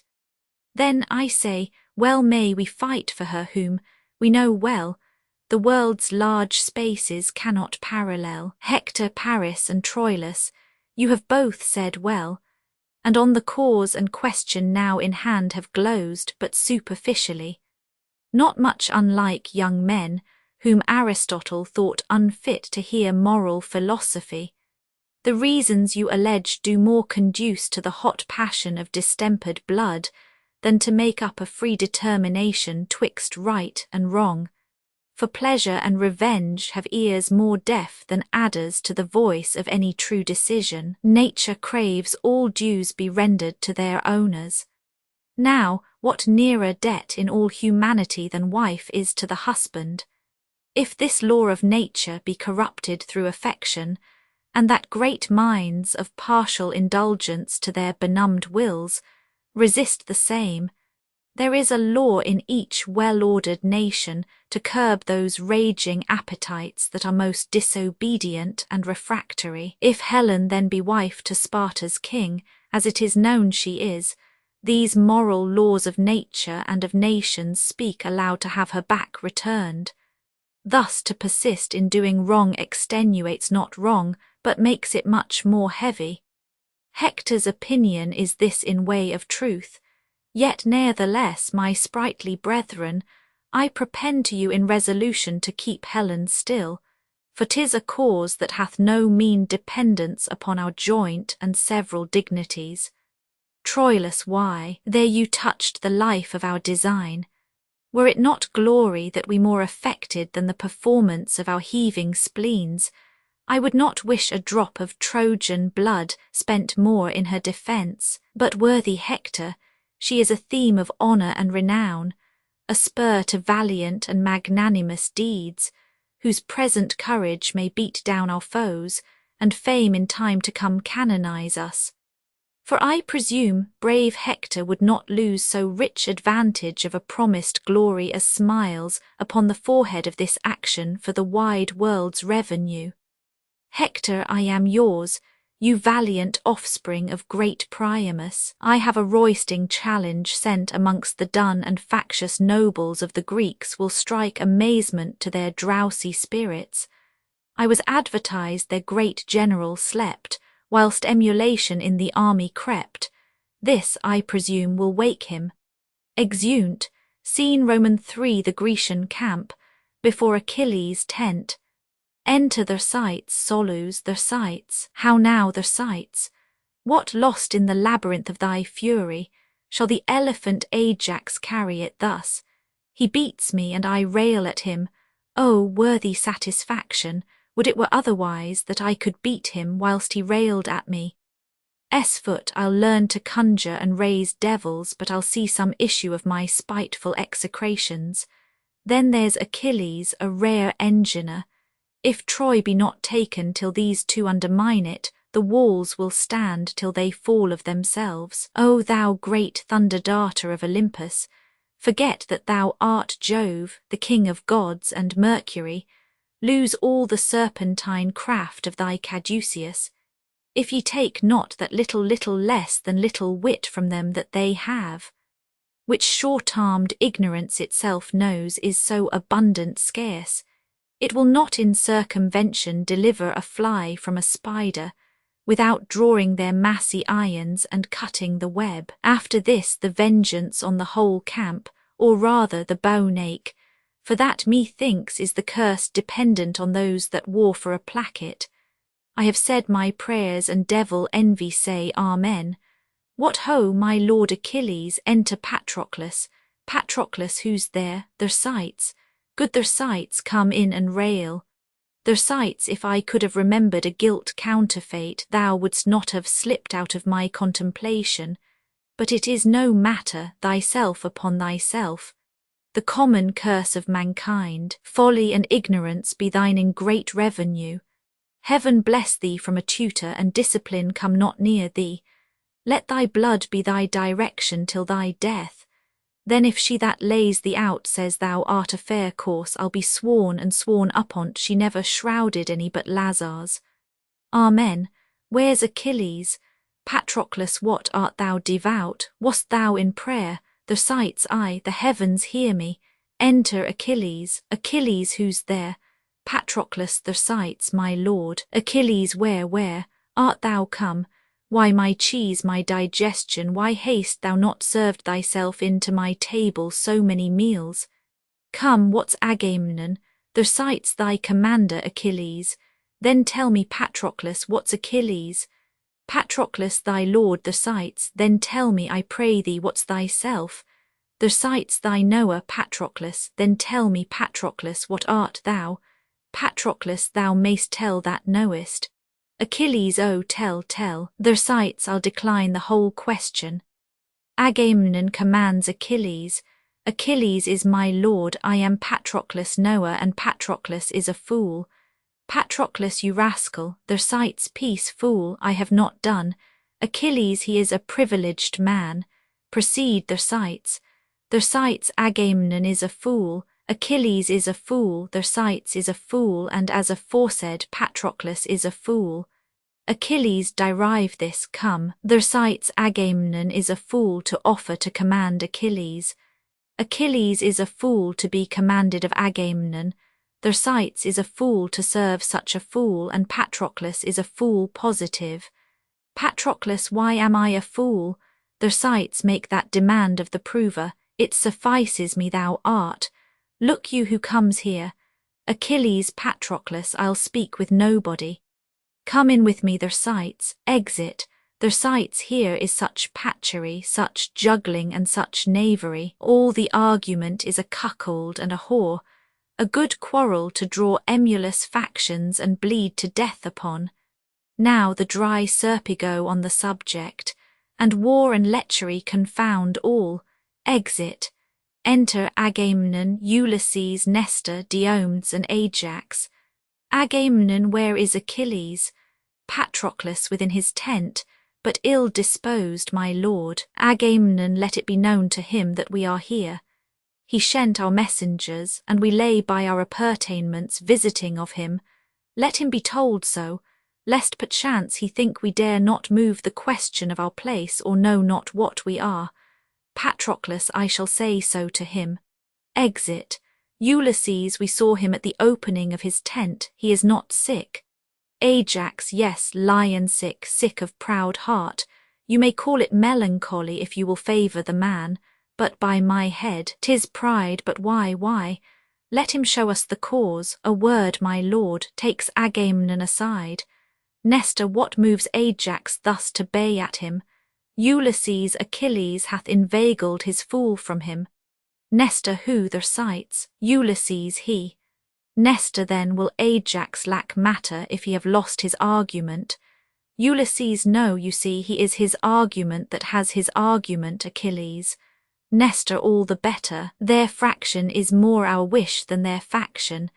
But it was a strong composure a fool could disunite. Ulysses, the amity that wisdom knits not, folly may easily untie. Here comes Patroclus. Re-enter Patroclus. Nestor, no Achilles with him. Ulysses, the elephant hath joints, but none for courtesy. His legs are legs for necessity, not for flexure. Patroclus, Achilles bids me say, he is much sorry if anything more than your sport and pleasure did move your greatness and this noble state to call upon him. He hopes it is no other but for your health and your digestion's sake, and after dinner's breath. Agamemnon, hear you, Patroclus, we are too well acquainted with these answers, but his evasion, winged thus swift with scorn, cannot outfly our apprehensions. Much attribute he hath, and much the reason why we ascribe it to him, yet all his virtues, not virtuously on his own part beheld, do in our eyes begin to lose their gloss, yea, like fair fruit in an unwholesome dish, are like to rot untasted. Go and tell him we come to speak with him. And you shall not sin if you do say we think him over-proud and under-honest, in self-assumption greater than in the note of judgment.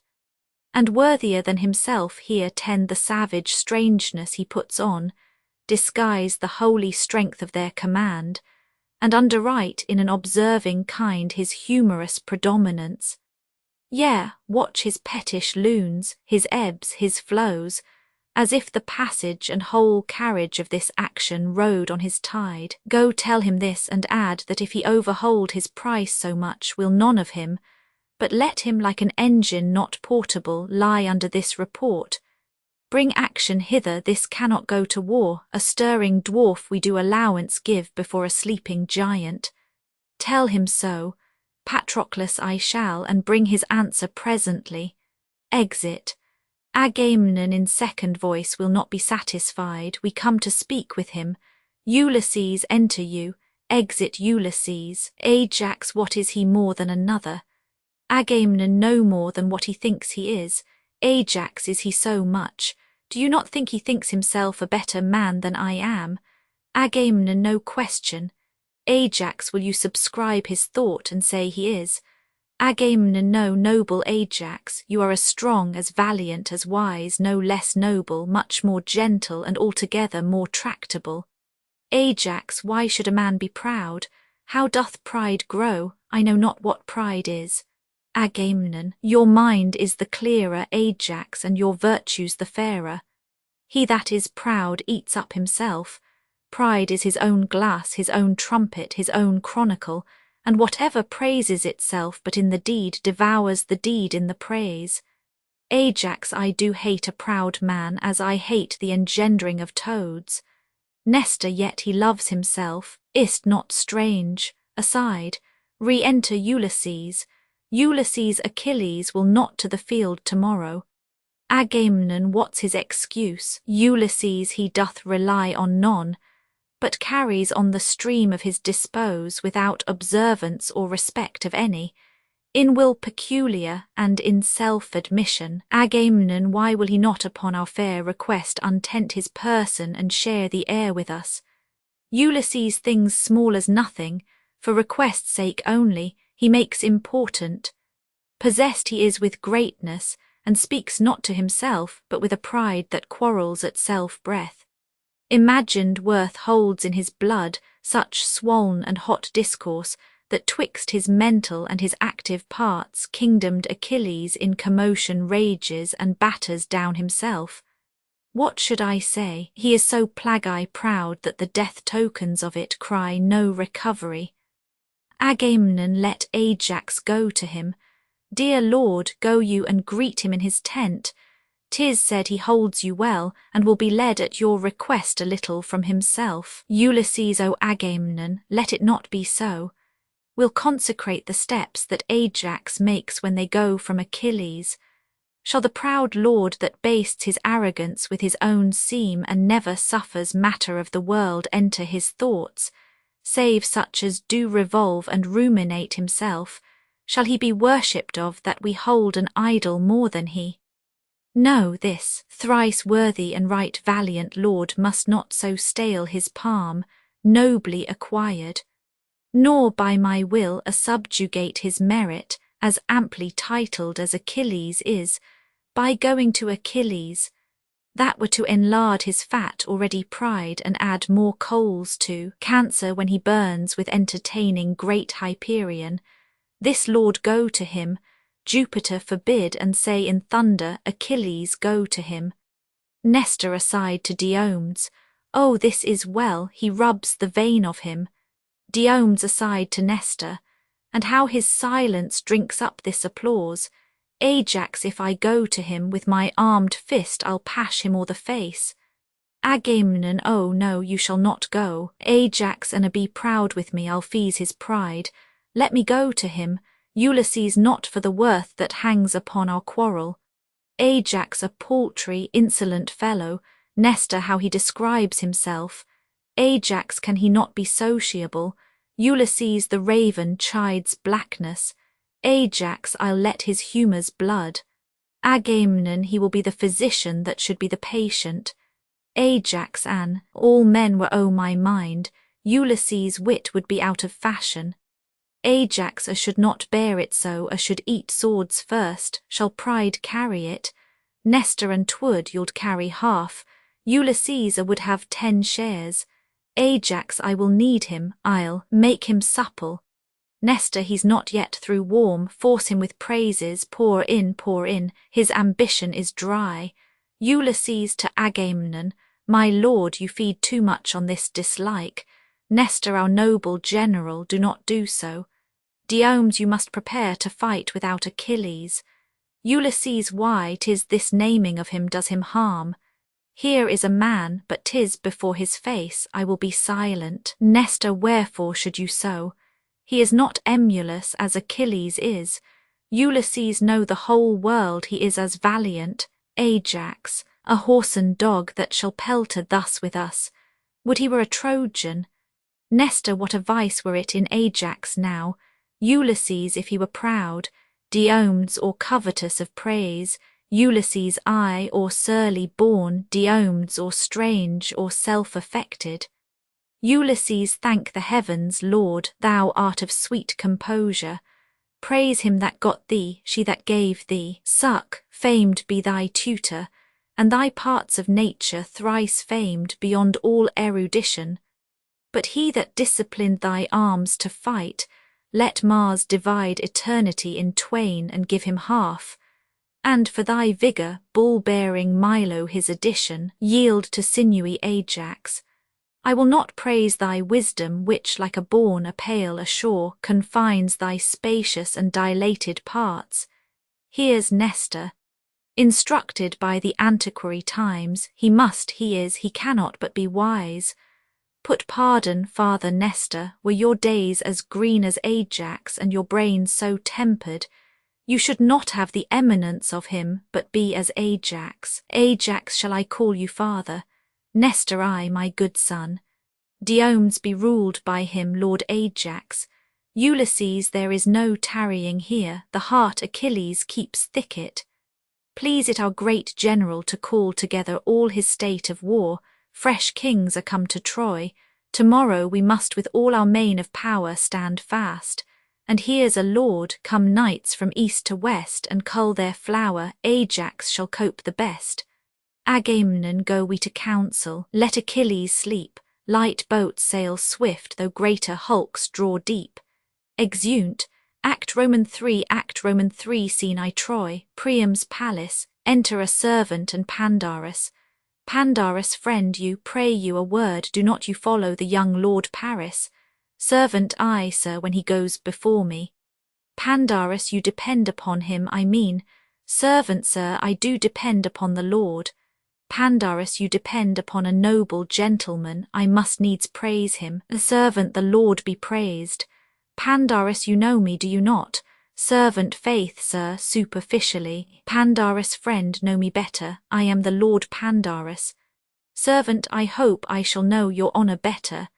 Pandarus, I do desire it. Servant, you are in the state of grace.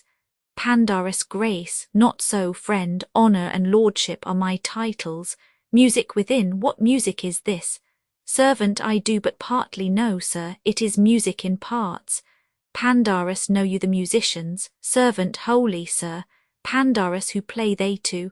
Servant, to the hearers, sir. Pandarus, at whose pleasure? A friend, servant at mine, sir, and theirs that love music. Pandarus, command, I mean friend. Servant, who shall I command, sir?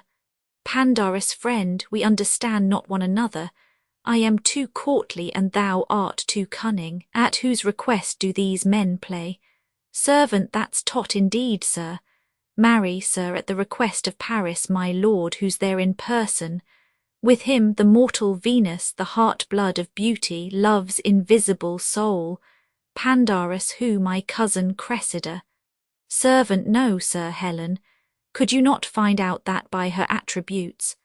Pandarus, it should seem, fellow, that thou hast not seen the lady Cressida. I come to speak with Paris from the Prince Troilus. I will make a complimental assault upon him, for my business seethes. Servant, sodden business, there's a stewed phrase indeed. Enter Paris and Helen attended. Pandarus, fair be to you, my lord, and to all this fair company. Fair desires in all fair measure fairly guide them. Especially to you, fair queen. Fair thoughts be your fair pillow. Helen, dear lord, you are full of fair words. Pandarus, you speak your fair pleasure, sweet queen. Fair prince, here is good broken music. Paris, you have broke it, cousin, and by my life you shall make it whole again, you shall piece it out with a piece of your performance. Nell, he is full of harmony. Pandarus, truly, lady, no. Helen, oh, sir, Pandarus, rude in sooth, in good sooth, very rude. Paris, well said, my lord. Well, you say so in fits. Pandarus, I have business to my lord, dear queen. My lord, will you vouchsafe me a word? Helen, nay, this shall not hedge us out. We'll hear you sing, certainly. Pandarus, well, sweet queen, you are pleasant with me, but marry thus, my lord, my dear lord and most esteemed friend, your brother Troilus. Helen, my lord Pandarus.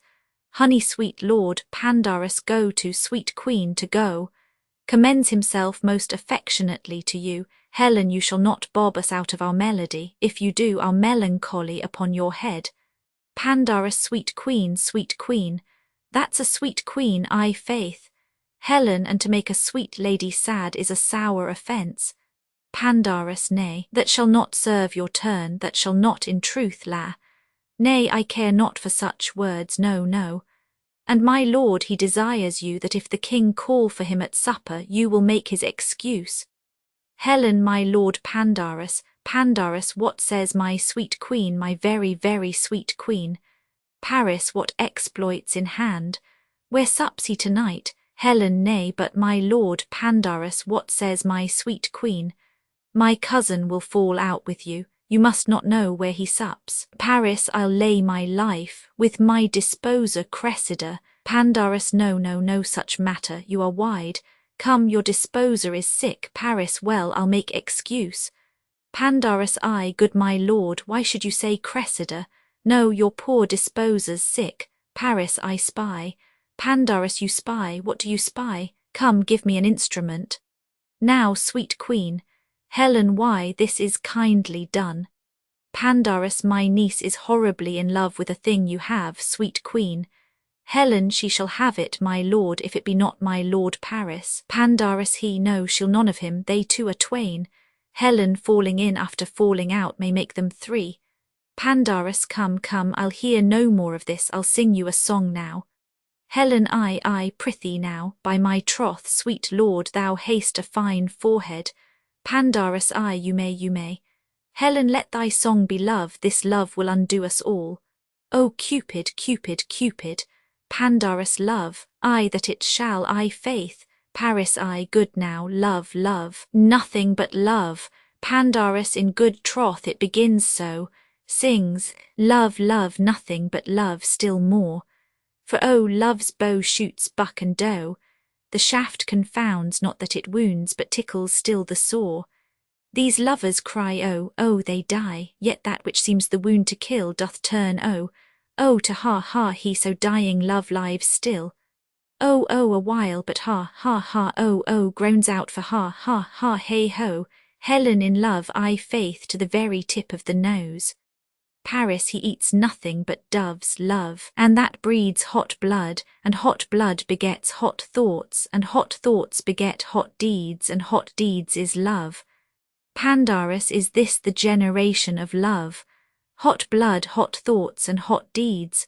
Why, they are vipers, is love a generation of vipers? Sweet lord, who's afield today? Paris, Hector, Deiphobus, Helenus, Antenor, and all the gallantry of Troy. I would fain have armed today, but my Nell would not have it so. How chance my brother Troilus went not?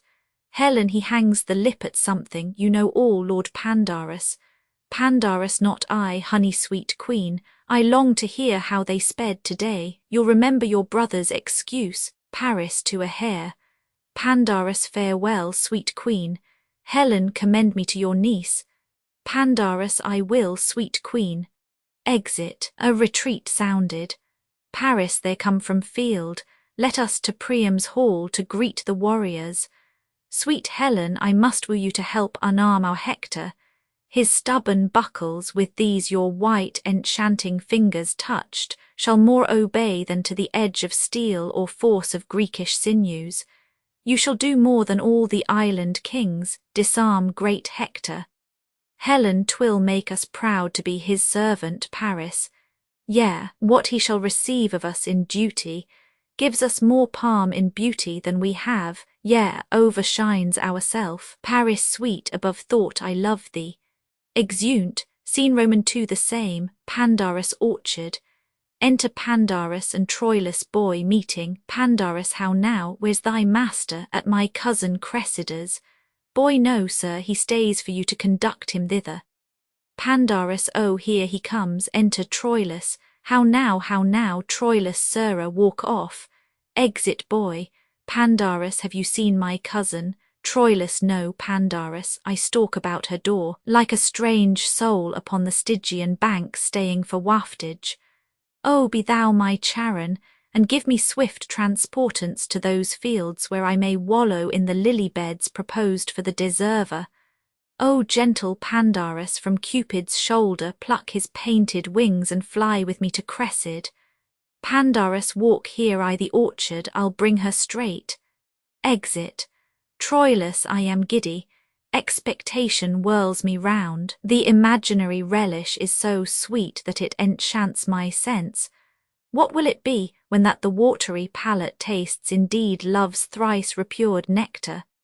Death, I fear me, swooning destruction, or some joy too fine, too subtle potent, tuned too sharp in sweetness for the capacity of my ruder powers, I fear it much. And I do fear besides that I shall lose distinction in my joys. as doth a battle when they charge on heaps the enemy flying. Re-enter Pandarus. Pandarus, she's making her ready, she'll come straight, you must be witty now. She does so blush and fetches her wind so short as if she were frayed with a sprite. I'll fetch her. It is the prettiest villain. She fetches her breath as short as a Newtown's sparrow. Exit.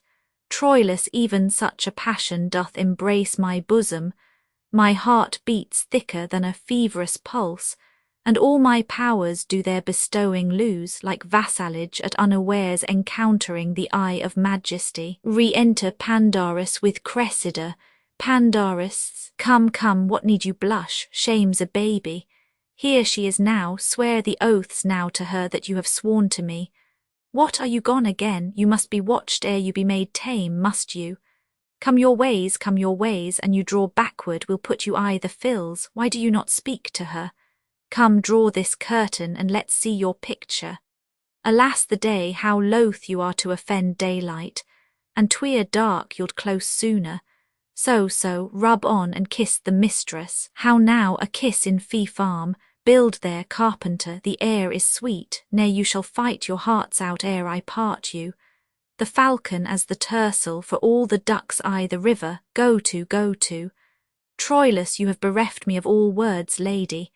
Pandarus words pay no debts, give her deeds, but she'll bury if you owe the deeds too if she call your activity in question.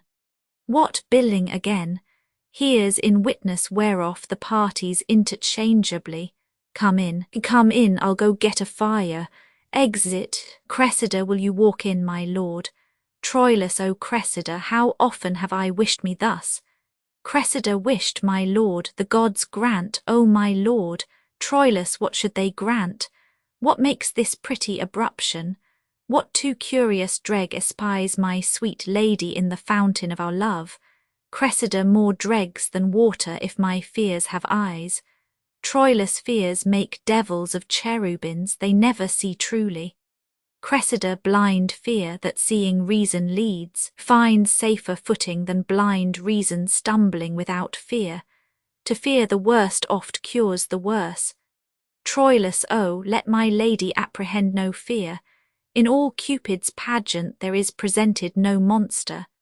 Cressida nor nothing monstrous neither.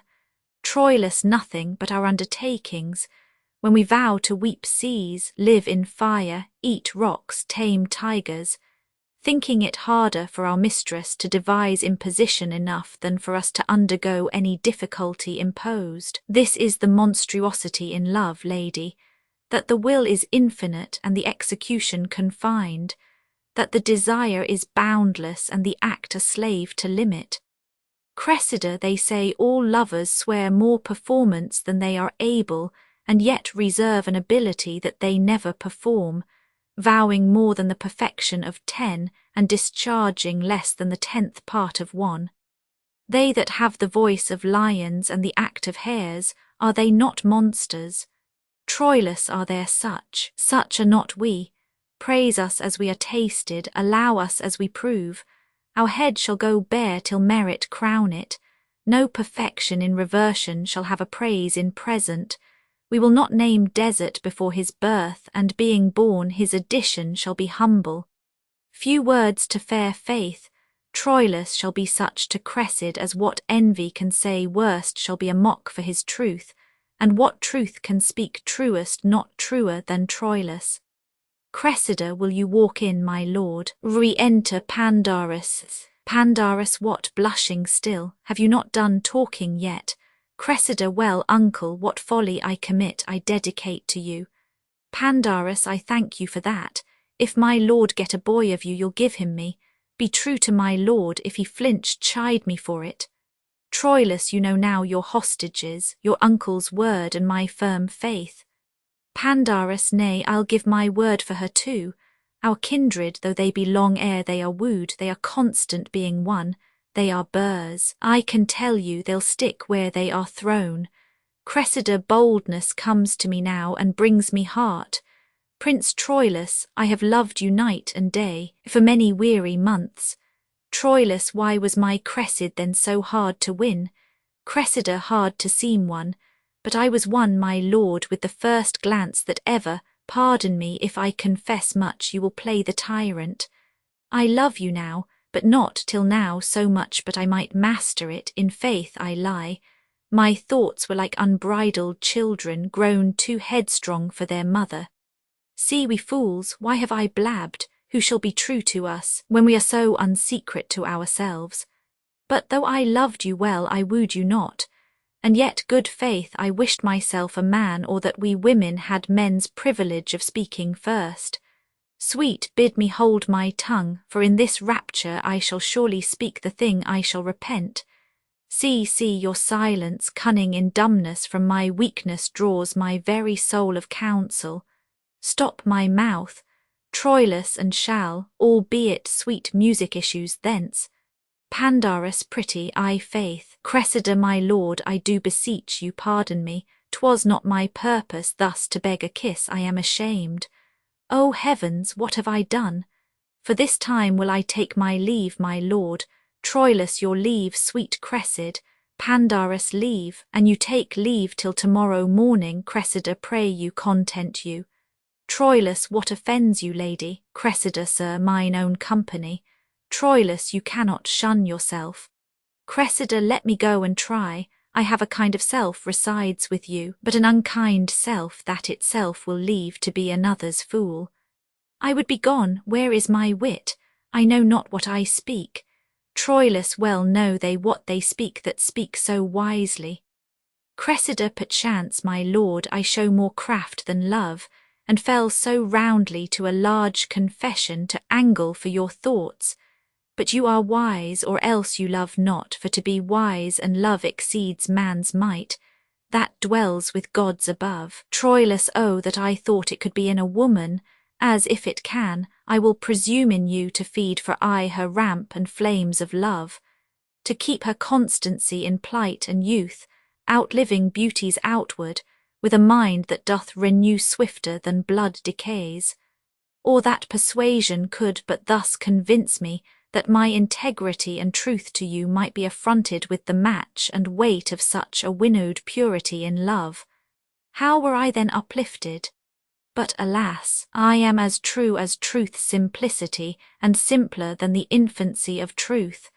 Cressida, in that I'll war with you, Troilus, O virtuous fight, when right with right wars who shall be most right. True swains in love shall in the world to come approve their truths by Troilus. When their rhymes, full of protest, of oath and big compare, want similes, truth tired with iteration, as true as steel, as plantage to the moon, as sun to day, as turtle to her mate, as iron to adamant, as earth to the centre, yet after all comparisons of truth, as truth's authentic author to be cited, as true as Troilus, shall crown up the verse and sanctify the numbers. Cressida, prophet may you be. If I be false, or swerve a hair from truth, when time is old and hath forgot itself, when water drops have worn the stones of Troy, and blind oblivion swallowed cities up, and mighty states characterless are grated to dusty nothing, yet let memory from false to false among false maids in love upbraid my falsehood.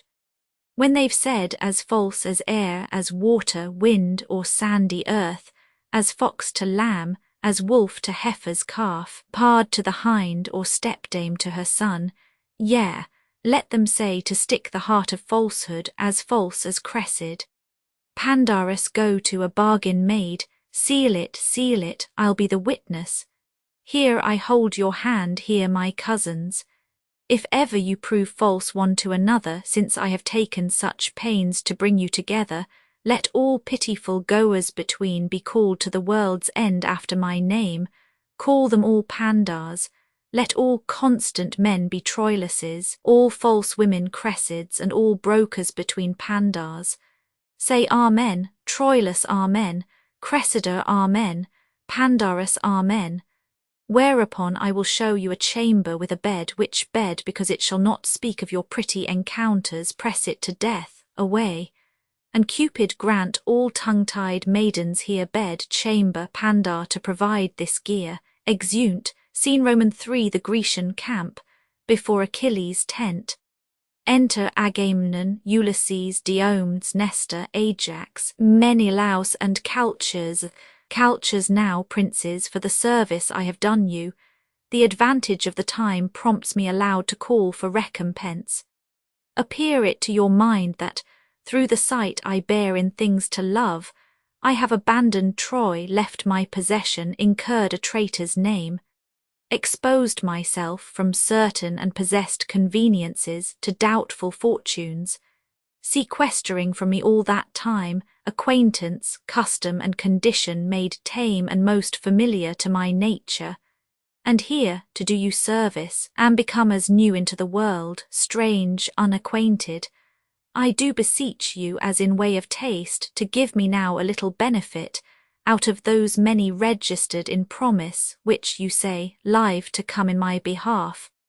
Agamemnon, what wouldst thou of us, Trojan? Make demand. Calchas, you have a Trojan prisoner called Antenor yesterday took. Troy holds him very dear. Often have you thanks therefore. Desired my Cressida in right great exchange, whom Troy hath still denied.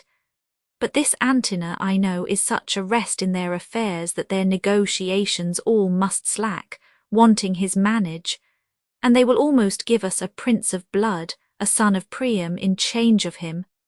Let him be sent, great princes, and he shall buy my daughter, and her presence shall quite strike off all service I have done in most accepted pain. Agamemnon, let Diomedes bear him, and bring us Cressida hither. Calchas shall have what he requests of us. Good Diomedes, furnish you fairly for this interchange. With I'll bring word if Hector will tomorrow be answered in his challenge. Ajax is ready. Diomedes, this shall I undertake, and 'tis a burden which I am proud to bear. Exeunt Diomedes and Calchas. Enter Achilles and Patroclus before their tent. Ulysses Achilles stands the entrance of his tent. Please it our general to pass strangely by him as if he were forgot, and princes all lay negligent and loose regard upon him. I will come last. 'Tis like he'll question me why such unplausive eyes are bent on him. If so, I have derision medicinable to use between your strangeness and his pride, which his own will shall have desire to drink. It may be good. Pride hath no other glass to show itself but pride, for supple knees feed arrogance and are the proud man's fees. Agamemnon will execute your purpose, and put on a form of strangeness as we pass along. So do each lord, and either greet him not, or else disdainfully, which shall shake him more than if not looked on. I will lead the way. Achilles, what comes the general to speak with me? You know my mind, I'll fight no more gainst Troy. Agamemnon, what says Achilles? Would he aught with us? Nestor, would you, my lord, aught with the general? Achilles, no, Nestor nothing, my lord, Agamemnon the better. Exeunt Agamemnon and Nestor. Achilles, good day, Menelaus, how do you, exit. Achilles, what, does the cuckold scorn me? Ajax, how now, Patroclus. Achilles, good morrow, Ajax, ha. Achilles, good morrow. Ajax, aye, and good next day too. Exit. Achilles, what mean these fellows? Know they not Achilles? Patroclus, they pass by strangely. They were used to bend to send their smiles before them to Achilles, to come as humbly as they used to creep to holy altars. Achilles, what, am I poor of late? 'Tis certain greatness once fallen out with fortune must fall out with men too. What the declined is he shall as soon read in the eyes of others as feel in his own fall. For men, like butterflies, show not their mealy wings but to the summer, and not a man for being simply man hath any honour, but honour for those honours that are without him, as place, riches, favour, prizes of accident as oft as merit, which when they fall, as being slippery standers, the love that leaned on them as slippery too, do one pluck down another and together die in the fall. But 'tis not so with me. Fortune and I are friends. I do enjoy at ample point all that I did possess save these men's looks, who do, methinks, find out something not worth in me such rich beholding as they have often given. Here is Ulysses, I'll interrupt his reading. How now, Ulysses? Ulysses now, great Thetis' son. Achilles, what are you reading? Ulysses, a strange fellow here writes me. That man, how dearly ever parted, how much in having or without or in, cannot make boast to have that which he hath, nor feels not what he owes, but by reflection, as when his virtues shining upon others heat them, and they retort that heat again to the first giver. Achilles, this is not strange, Ulysses. The beauty that is born here in the face the bearer knows not, but commends itself to others' eyes. Nor doth the eye itself, that most pure spirit of sense, behold itself, not going from itself, but eye to eye opposed salutes each other with each other's form, for speculation turns not to itself, till it hath travelled and is mirrored there where it may see itself. This is not strange at all, Ulysses. I do not strain at the position, it is familiar, but at the author's drift, who in his circumstance expressly proves that no man is the lord of any thing, though in and of him there be much consisting, till he communicate his parts to others. Nor doth he of himself know them for aught till he behold them formed in the applause where they are extended. Who, like an arch, reverberates the voice again, or, like a gate of steel fronting the sun, receives and renders back his figure and his heat. I was much rapt in this, and apprehended here immediately the unknown Ajax. Heavens, what a man is there, a very horse that has he knows not what. Nature, what things there are most abject in regard and dear in use, what things again most dear in the esteem and poor in worth. Now shall we see tomorrow, an act that very chance doth throw upon him, Ajax renowned. O heavens, what some men do while some men leave to do, how some men creep in skittish Fortune's hall, whiles others play the idiots in her eyes. How one man eats into another's pride, while pride is fasting in his wantonness, to see these Grecian lords. Why, even already they clap the lubber Ajax on the shoulder, as if his foot were on brave Hector's breast and great Troy shrieking. Achilles, I do believe it, for they passed by me as misers do by beggars, neither gave to me good word nor look. What are my deeds forgot? Ulysses' time hath my lord a wallet at his back, wherein he puts alms for oblivion, a great-sized monster of ingratitudes. Those scraps are good deeds past, which are devoured as fast as they are made, forgot as soon as done. Perseverance, dear my lord, keeps honour bright. To have done is to hang quite out of fashion, like a rusty mail in monumental mockery. Take the instant way, for honour travels in a strait so narrow where one but goes abreast. Keep then the path, for emulation hath 1,000 sons that one by one pursue. If you give way or hedge aside from the direct forthright like to an entered tide, they all rush by and leave you hindmost, or like a gallant horse fall'n in first rank, lie there for pavement to the abject rear, o'errun and trampled on. Then what they do in present, though less than yours in past, must o'ertop yours, for time is like a fashionable host that slightly shakes his parting guest by the hand, and with his arms outstretched as he would fly, grasps in the comer, welcome ever smiles and farewell goes out sighing. Oh, let not virtue seek remuneration for the thing it was.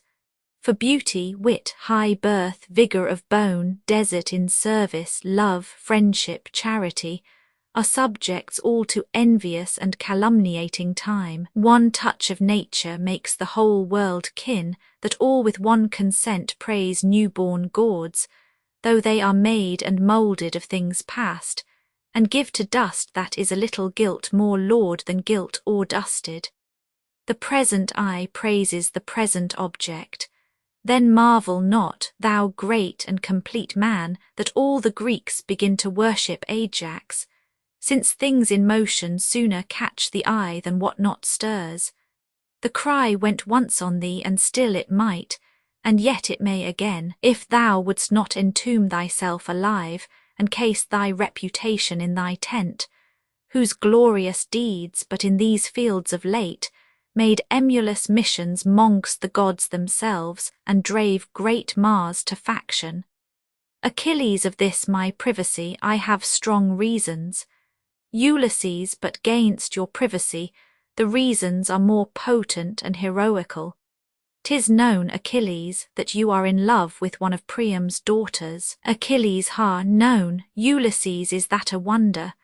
The Providence that's in a watchful state knows almost every grain of Plutus gold, finds bottom in the uncomprehensive deeps, keeps place with thought, and almost like the gods, does thoughts unveil in their dumb cradles. There is a mystery, with whom relation durst never meddle, in the soul of state, which hath an operation more divine than breath or pen can give expressure to. All the commerce that you have had with Troy as perfectly is ours as yours, my lord, and better would it fit Achilles much to throw down Hector than Polyxena, but it must grieve young Pyrrhus now at home, when fame shall in our islands sound her trump, and all the Greekish girls shall tripping sing. Great Hector's sister did Achilles win, but our great Ajax bravely beat down him.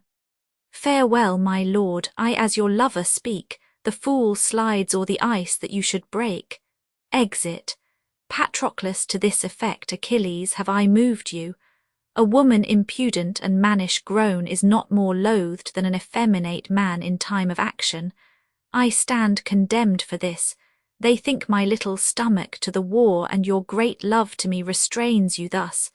Sweet, rouse yourself, and the weak wanton Cupid shall from your neck unloose his amorous fold, and like a dewdrop from the lion's mane be shook to air. Achilles shall Ajax fight with Hector, Patroclus I, and perhaps receive much honour by him. Achilles, I see my reputation is at stake, my fame is shrewdly gored. Patroclus, oh then beware, those wounds heal ill that men do give themselves. Omission to do what is necessary seals a commission to a blank of danger, and danger, like an ague, subtly taints even then when we sit idly in the sun. Achilles, go call Thersites hither, sweet Patroclus. I'll send the fool to Ajax and desire him to invite the Trojan lords after the combat to see us here unarmed.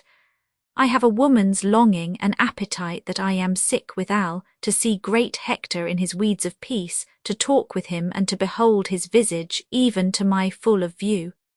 Enter Thersites, a labour saved, Thersites a wonder, Achilles what? Thersites Ajax goes up and down the field asking for himself. Achilles, how so? Thersites he must fight singly tomorrow with Hector, and is so prophetically proud of an heroical cudgelling that he raves in saying nothing. Achilles, how can that be? Thersites, why, he stalks up and down like a peacock, astride and astand, ruminates like an hostess that hath no arithmetic but her brain to set down her reckoning, bites his lip with a politic regard, as who should say there were wit in this head and 'twould out. And so there is, but it lies as coldly in him as fire in a flint, which will not show without knocking. The man's undone forever, for if Hector break not his neck I the combat, he'll break himself in vainglory. He knows not me. I said, good morrow, Ajax, and he replies, thanks, Agamemnon. What think you of this man that takes me for the general? He's grown a very land fish, languageless, a monster, a plague of opinion. A man may wear it on both sides like a leather jerkin. Achilles, thou must be my ambassador to him, Thersites. Thersites who I? Why, he'll answer nobody, he professes not answering. Speaking is for beggars, he wears his tongue in's arms. I will put on his presence. Let Patroclus make demands to me, you shall see the pageant of Ajax.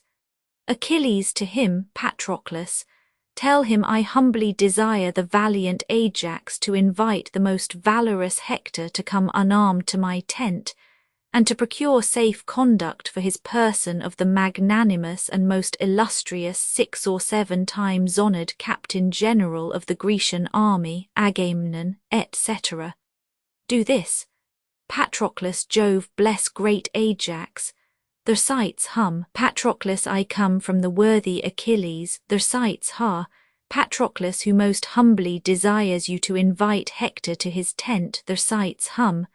Patroclus, and to procure safe conduct from Agamemnon. Thersites Agamemnon. Patroclus, I, my lord. Thersites ha. Patroclus, what say you tot? Thersites, God be why you with all my heart.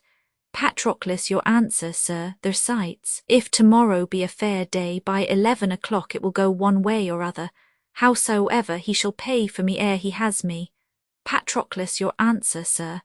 Thersites, fare you well with all my heart. Achilles, why, but he is not in this tune, is he? Thersites, no, but he's out o' tune thus. What music will be in him when Hector has knocked out his brains, I know not. But I am sure none, unless the fiddler Apollo get his sinews to make catlings on. Achilles, come, thou shalt bear a letter to him straight. Thersites, let me bear another to his horse, for that's the more capable creature. Achilles, my mind is troubled like a fountain stirred, and I myself see not the bottom of it. Exeunt Achilles and Patroclus. Thersites, would the fountain of your mind were clear again, that I might water an ass at it. I had rather be a tick in a sheep than such a valiant ignorance. Exit. Act Roman 4, Act Roman 4, Scene I, Troy. A street. Enter from one side Aeneas and servant with a torch, from the other Paris, Deiphobus, Antenor, Diomedes and others with torches. Paris, see ho, who is that there? Deiphobus, it is the Lord Aeneas. Aeneas is the prince there in person.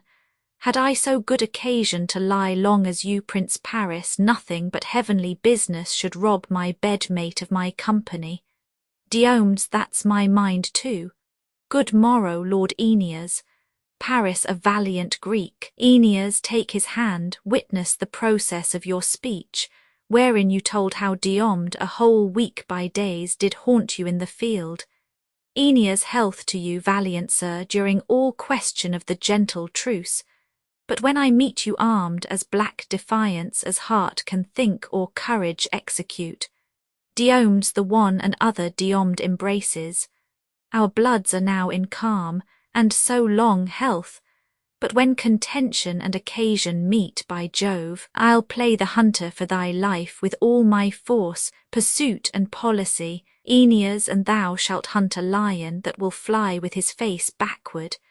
In humane gentleness welcome to Troy. Now by Anchises' life welcome indeed. By Venus' hand I swear no man alive can love in such a sort the thing he means to kill more excellently. Diomedes, we sympathize. Jove, let Aeneas live, if to my sword his fate be not the glory, 1,000 complete courses of the sun. But in mine emulous honour, let him die with every joint a wound, and that tomorrow. Aeneas, we know each other well. Diomedes, we do, and long to know each other worse. Paris, this is the most despiteful gentle greeting, the noblest hateful love that e'er I heard of. What business, lord, so early?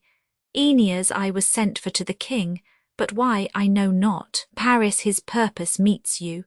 'Twas to bring this Greek to Calchas' house, and there to render him for the enfreed Antenor the fair Cressida. Let's have your company, or, if you please, haste there before us. I constantly do think, or rather, call my thought a certain knowledge, my brother Troilus lodges there tonight. Rouse him and give him note of our approach with the whole quality wherefore. I fear we shall be much unwelcome, Aeneas, that I assure you. Troilus had rather Troy were born to Greece than Cressida born from Troy. Paris, there is no help, the bitter disposition of the time will have it so. On, Lord, we'll follow you. Aeneas, good morrow all. Exit with servant. Paris, and tell me, noble Diomed, faith, tell me true, even in the soul of sound good fellowship, who in your thoughts merits fair Helen best, myself or Menelaus. Diomedes both alike. He merits well to have her that doth seek her, not making any scruple of her soilure with such a hell of pain and world of charge, and you as well to keep her that defend her, not palating the taste of her dishonour with such a costly loss of wealth and friends. He, like a puling cuckold, would drink up the lees and dregs of a flat-tamed peace. You, like a lecher, out of whorish loins are pleased to breed out your inheritors. Both merits poised, each ways nor less nor more, but he as he the heavier for a whore. Paris, you are too bitter to your countrywoman. Diomedes, she's bitter to her country. Hear me, Paris, for every false drop in her bawdy veins a Grecian's life hath sunk. For every scruple of her contaminated carrion weight, a Trojan hath been slain. Since she could speak, she hath not given so many good words breath, as for her Greeks and Trojans suffered death. Paris, fair Diomedes, you do as chapmen do, dispraise the thing that you desire to buy. But we in silence hold this virtue well, we'll but commend what we intend to sell. Here lies our way. Exeunt, scene Roman 2 the same. Court of Pandarus' house. Enter Troilus and Cressida. Troilus, dear, trouble not yourself, the morn is cold. Cressida, then, sweet my lord, I'll call mine uncle down, he shall unbolt the gates. Troilus, trouble him not, to bed, sleep kill those pretty eyes, and give as soft attachment to thy senses as infants empty of all thought. Cressida, good morrow then. Troilus, I prithee now to bed. Cressida, are you weary of me? Troilus, O Cressida. But that the busy day, waked by the lark, hath roused the ribald crows, and dreaming night will hide our joys no longer, I would not from thee. Cressida, night hath been too brief. Troilus, beshrew the witch. With venomous wights she stays as tediously as hell, but flies the grasps of love with wings more momentary swift than thought. You will catch cold and curse me. Cressida, prithee tarry, you men will never tarry. O foolish Cressid, I might have still held off, and then you would have tarried. Hark, there's one up. Pandarus within. What s all the doors open here? Troilus, it is your uncle. Cressida, a pestilence on him. Now will he be mocking, I shall have such a life. Enter Pandarus. Pandarus, how now, how go maidenheads? Here, you maid, where's my cousin Cressid? Cressida, go hang yourself, you naughty mocking uncle. You bring me to do, and then you flout me too. Pandarus, to do what, to do what? Let her say what have I brought you to do? Cressida, come, beshrew your heart, you'll ne'er be good, nor suffer others. Pandarus, ha, alas, poor wretch, ah, poor Capocchia, haste not slept tonight, would he not a naughty man let it sleep? A bugbear take him. Cressida, did not I tell you, would he were knocked I the head? Knocking within, who's that at door? Good uncle, go and see. My lord, come you again into my chamber, you smile and mock me as if I meant naughtily. Troilus, ha, Cressida, come, you are deceived, I think of no such thing. Knocking within. How earnestly they knock, pray you. Come in, I would not for half Troy have you seen here. Exeunt Troilus and Cressida. Pandarus, who's there? What's the matter? Will you beat down the door? How now? What's the matter? Enter Aeneas. Good morrow, lord, good morrow. Pandarus, who's there? My lord Aeneas. By my troth, I knew you not. What news with you so early? Aeneas, is not Prince Troilus here? Pandarus, here, what should he do here? Aeneas, come, he is here, my lord, do not deny him, it doth import him much to speak with me. Pandarus, is he here, say you? 'Tis more than I know, I'll be sworn. For my own part, I came in late. What should he do here? Aeneas, who? Nay then, come, you'll do him wrong ere you're ware, you'll be so true to him to be false to him. Do not you know of him, but yet go fetch him hither. Go, re-enter Troilus. Troilus, how now? What's the matter? Aeneas, my lord, I scarce have leisure to salute you, my matter is so rash. There is at hand Paris your brother, and Deiphobus the Grecian Diomedes, and our Antenor delivered to us. and for him forthwith, ere the first sacrifice within this hour, we must give up to Diomedes' hand the lady Cressida. Troilus is it so concluded. Aeneas by Priam and the general state of Troy, they are at hand and ready to effect it. Troilus, how my achievements mock me! I will go meet them, and my lord Aeneas, we met by chance, you did not find me here.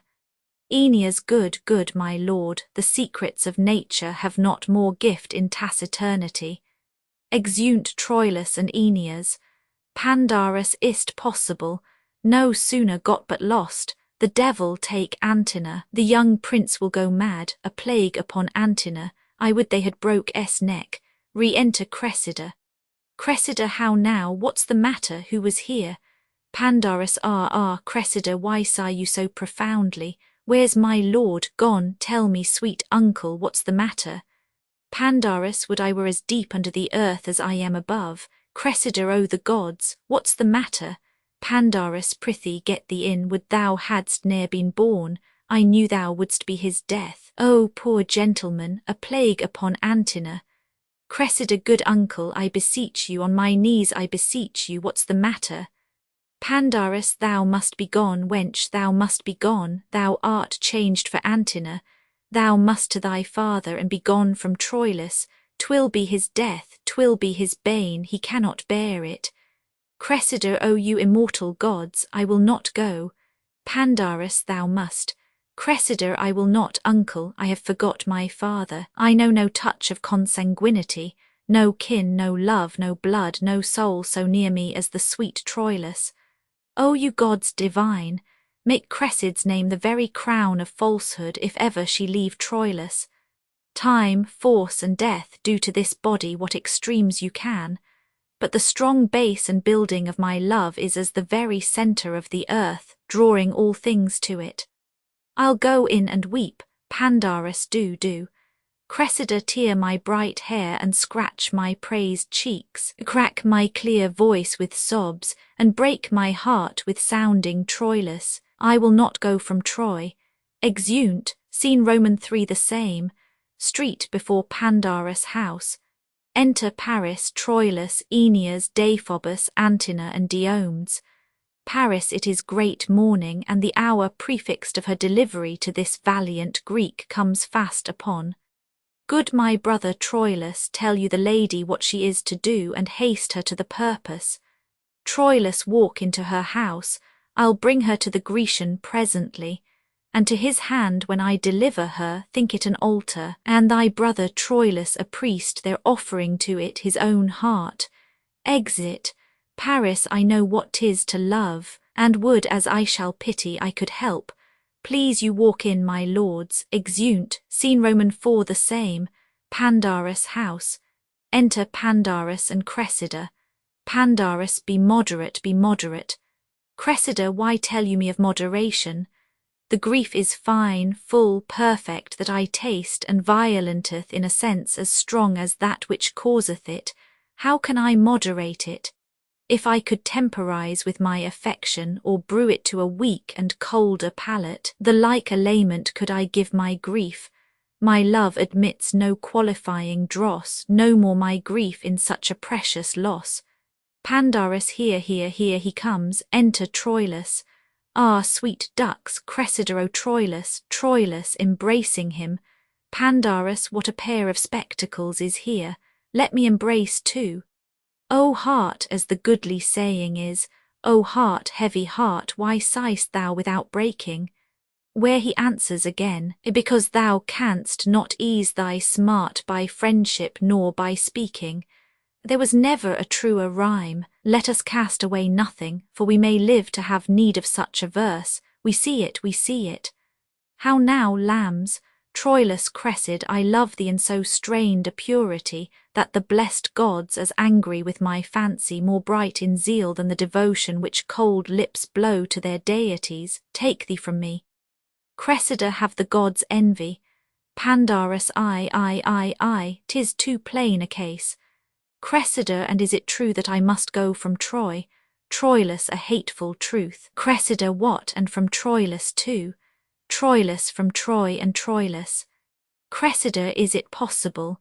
Troilus, and suddenly, where injury of chance puts back leave-taking, justles roughly by all time of pause, rudely beguiles our lips of all rejoinder, forcibly prevents our locked embrasures, strangles our dear vows even in the birth of our own labouring breath. We two, that with so many thousand sighs did by each other, must poorly sell ourselves with the rude brevity and discharge of one injurious time now with a robber's haste crams his rich thievery up, he knows not how. As many farewells as be stars in heaven with distinct breath and consigned kisses to them, he fumbles up into a loose adieu and scants us with a single famished kiss, distasted with the salt of broken tears. Aeneas within. My lord, is the lady ready? Troilus, hark, you are called. Some say the genius so cries come to him that instantly must die. Bid them have patience, she shall come anon. Pandarus, where are my tears? Rain to lay this wind, or my heart will be blown up by the root. Exit. Cressida, I must then to the Grecians. Troilus no remedy, Cressida a woeful Cressid mongst the merry Greeks. When shall we see again? Troilus, hear me, my love, be thou but true of heart, Cressida I true. How now, what wicked deem is this? Troilus, nay, we must use expostulation kindly, for it is parting from us.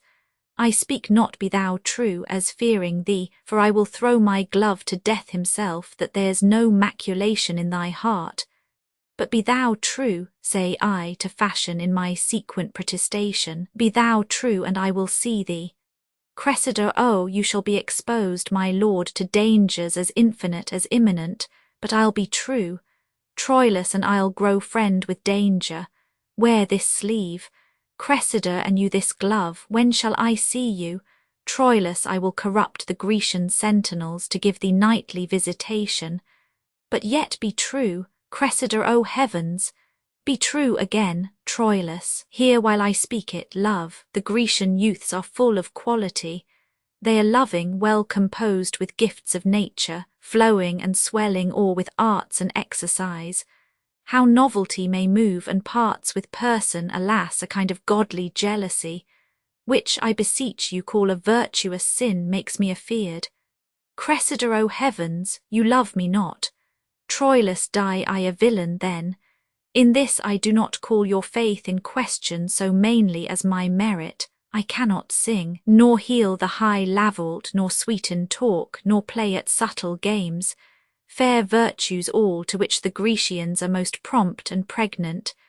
But I can tell that in each grace of these there lurks a still and dumb discoursive devil that tempts most cunningly. But be not tempted. Cressida, do you think I will? Troilus, no. But something may be done that we will not, and sometimes we are devils to ourselves when we will tempt the frailty of our powers, a presuming on their changeful potency. Aeneas within, nay, good my lord, Troilus, come, kiss, and let us part. Paris within, brother Troilus, Troilus, good brother, come you hither, and bring Aeneas and the Grecian with you. Cressida, my lord, will you be true? Troilus, who I? Alas, it is my vice, my fault. Whiles others fish with craft for great opinion, I with great truth catch mere simplicity. Whilst some with cunning gild their copper crowns, with truth and plainness I do wear mine bare. Fear not my truth, the moral of my wit is plain and true, there's all the reach of it. Enter Aeneas, Paris, Antenor, Deiphobus, and Diomedes. Welcome, Sir Diomed. Here is the lady which for Antenor we deliver you. At the port, lord, I'll give her to thy hand, and by the way possess thee what she is. Entreat her fair, and by my soul, fair Greek, if e'er thou stand at mercy of my sword, name Cressid, and thy life shall be as safe as Priam is in Ilion. Diomedes, fair lady Cressid, so please you, save the thanks this prince expects. The lustre in your eye, heaven in your cheek, pleads your fair usage, and to Diomed you shall be mistress, and command him wholly. Troilus, Grecian, thou dost not use me courteously, to shame the zeal of my petition to thee in praising her. I tell thee, lord of Greece, She is as far high soaring o'er thy praises as thou unworthy to be called her servant. I charge thee use her well, even for my charge. For by the dreadful Pluto, if thou dost not, though the great bulk Achilles be thy guard, I'll cut thy throat. Diomedes, oh, be not moved, Prince Troilus. Let me be privileged by my place and message to be a speaker free.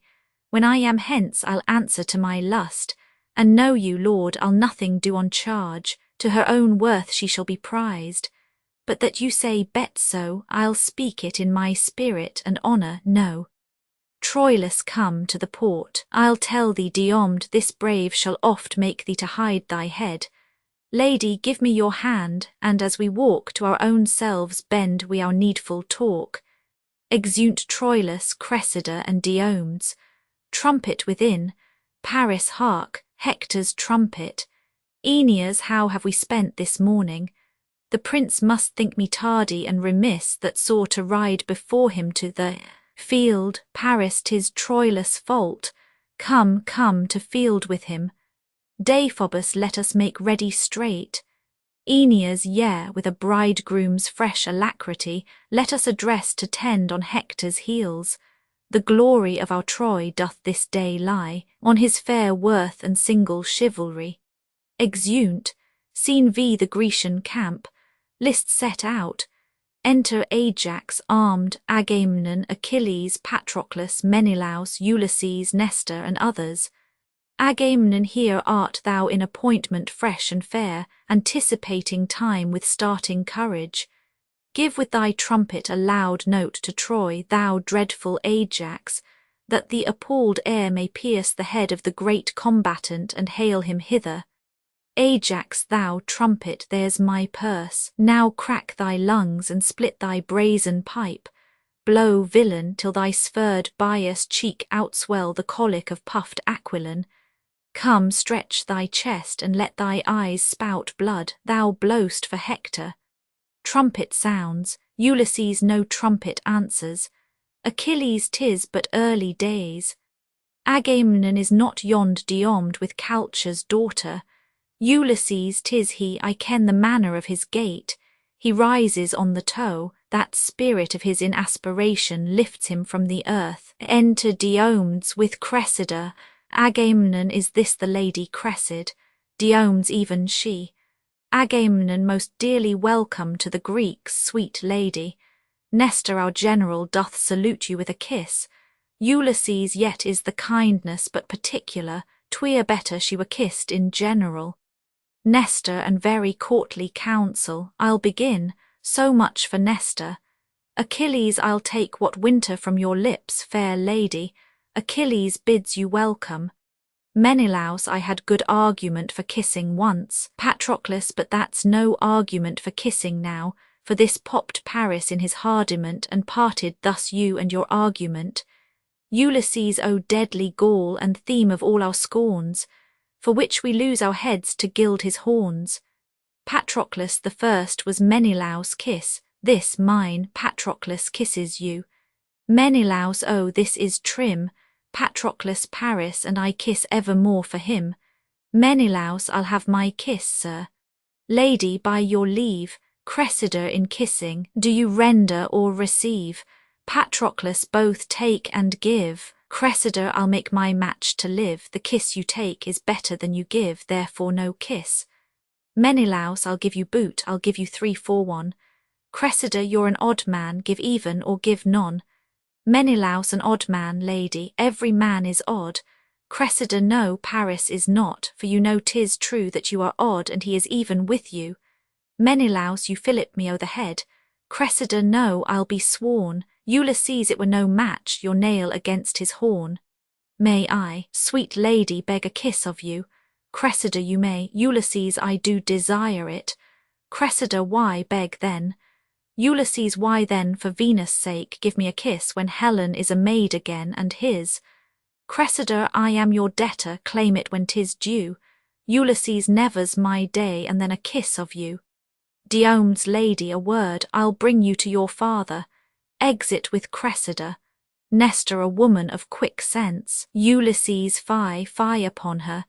There's language in her eye, her cheek, her lip, nay, her foot speaks. Her wanton spirits look out at every joint and motive of her body. Oh, these encounterers, so glib of tongue, that give accosting welcome ere it comes, and wide unclasp the tables of their thoughts to every ticklish reader, set them down for sluttish spoils of opportunity and daughters of the game. Trumpet within, all the Trojans trumpet. Agamemnon, yonder comes the troop. Enter Hector, armed, Aeneas, Troilus, and other Trojans with attendants. Aeneas, hail, all you state of Greece.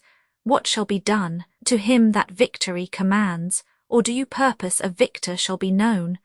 Will you the knights shall to the edge of all extremity pursue each other, or shall be divided by any voice or order of the field? Hector bade ask. Agamemnon, which way would Hector have it? Aeneas he cares not, he'll obey conditions. Achilles, 'tis done like Hector, but securely done a little proudly and great deal misprising the knight opposed. Aeneas, if not Achilles, sir, what is your name? Achilles, if not Achilles, nothing. Aeneas, therefore Achilles. But whate'er know this, in the extremity of great and little, valour and pride excel themselves in Hector, the one almost as infinite as all, the other blank as nothing. Weigh him well, and that which looks like pride is courtesy.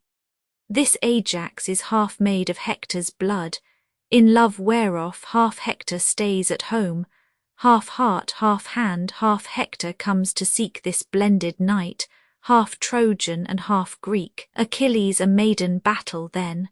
Oh, I perceive you, re-enter Diomedes. Agamemnon here is Sir Diomed. Go, gentle knight, stand by our Ajax. As you and Lord Aeneas consent upon the order of their fight, so be it, either to the uttermost or else a breath. The combatants being kin half stints their strife before their strokes begin. Ajax and Hector enter the lists. Ulysses they are opposed already. Agamemnon, what Trojan is that same that looks so heavy? Ulysses, the youngest son of Priam, a true knight, not yet mature, yet matchless, firm of word, speaking in deeds and deedless in his tongue, not soon provoked, nor being provoked soon calmed, his heart and hand both open and both free. For what he has he gives, what thinks he shows, yet gives he not till judgment guide his bounty, nor dignifies an impure thought with breath.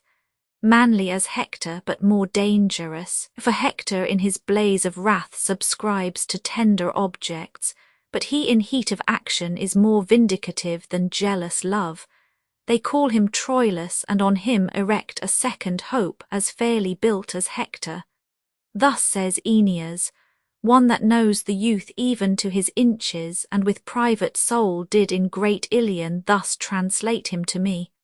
Alarum, Hector and Ajax fight. Agamemnon they are in action. Nestor now, Ajax, hold thine own. Troilus, Hector, thou sleepst, awake thee. Agamemnon his blows are well disposed. There Ajax, Diomedes you must no more. Trumpet cease. Aeneas, princes enough, so please you. Ajax, I am not warm yet, let us fight again.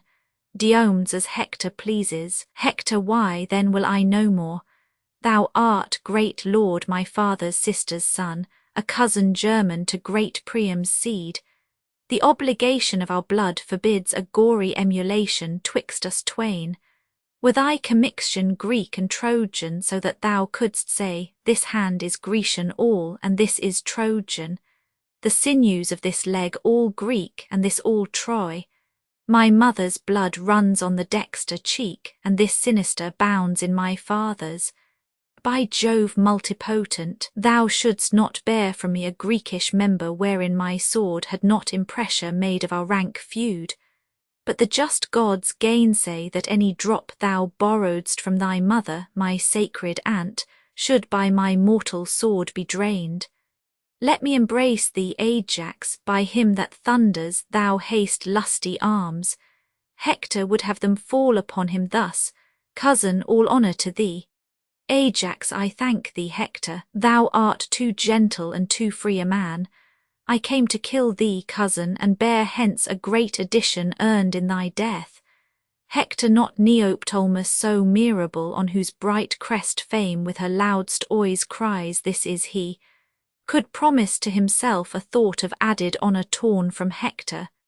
Aeneas, there is expectance here from both the sides, what further you will do. Hector will answer it, the issue is embracement. Ajax, farewell. Ajax, if I might in entreaties find success, as seld I have the chance, I would desire my famous cousin to our Grecian tents. Diomedes, 'tis Agamemnon's wish, and great Achilles doth long to see unarmed the valiant Hector. Hector, Aeneas, call my brother Troilus to me, and signify this loving interview to the expectors of our Trojan part, desire them home. Give me thy hand, my cousin, I will go eat with thee and see your knights. Ajax, great Agamemnon, comes to meet us here. Hector, the worthiest of them, tell me name by name. But for Achilles, mine own searching eyes shall find him by his large and portly size.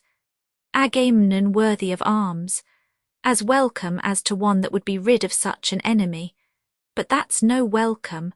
Understand more clear what's past and what's to come is strewed with husks and formless ruin of oblivion. But in this extant moment, faith and troth, strained purely from all hollow bias drawing, bids thee, with most divine integrity, from heart of very heart, great Hector, welcome. Hector, I thank thee, most imperious Agamemnon. Agamemnon to Troilus, my well-famed lord of Troy, no less to you. Menelaus, let me confirm my princely brother's greeting. You brace of warlike brothers, welcome hither. Hector, who must we answer? Aeneas, the noble Menelaus. Hector, owe you, my lord, by Mars his gauntlet thanks. Mock not that I affect the untraded oath. Your quondam wife swears still by Venus' glove. She's well, but bade me not commend her to you. Menelaus, name her not now, sir, she's a deadly theme. Hector, oh, pardon, I offend. Nestor, I have, thou gallant Trojan, seen thee oft labouring for destiny make cruel way through ranks of Greekish youth, and I have seen thee, as hot as Perseus, spur thy Phrygian steed, despising many forfeits and subduments, when thou hast hung thy advanced sword i' the air, not letting it decline on the declined, that I have said to some my standers by, Lo, Jupiter is yonder dealing life. And I have seen thee pause and take thy breath, when that a ring of Greeks have hemmed thee in like an Olympian wrestling. This have I seen, but this thy countenance still locked in steel, I never saw till now. I knew thy grandsire and once fought with him, he was a soldier good, but by great Mars, the captain of us all, never saw like thee. Let an old man embrace thee, and worthy warrior, welcome to our tents. Aeneas, 'tis the old Nestor.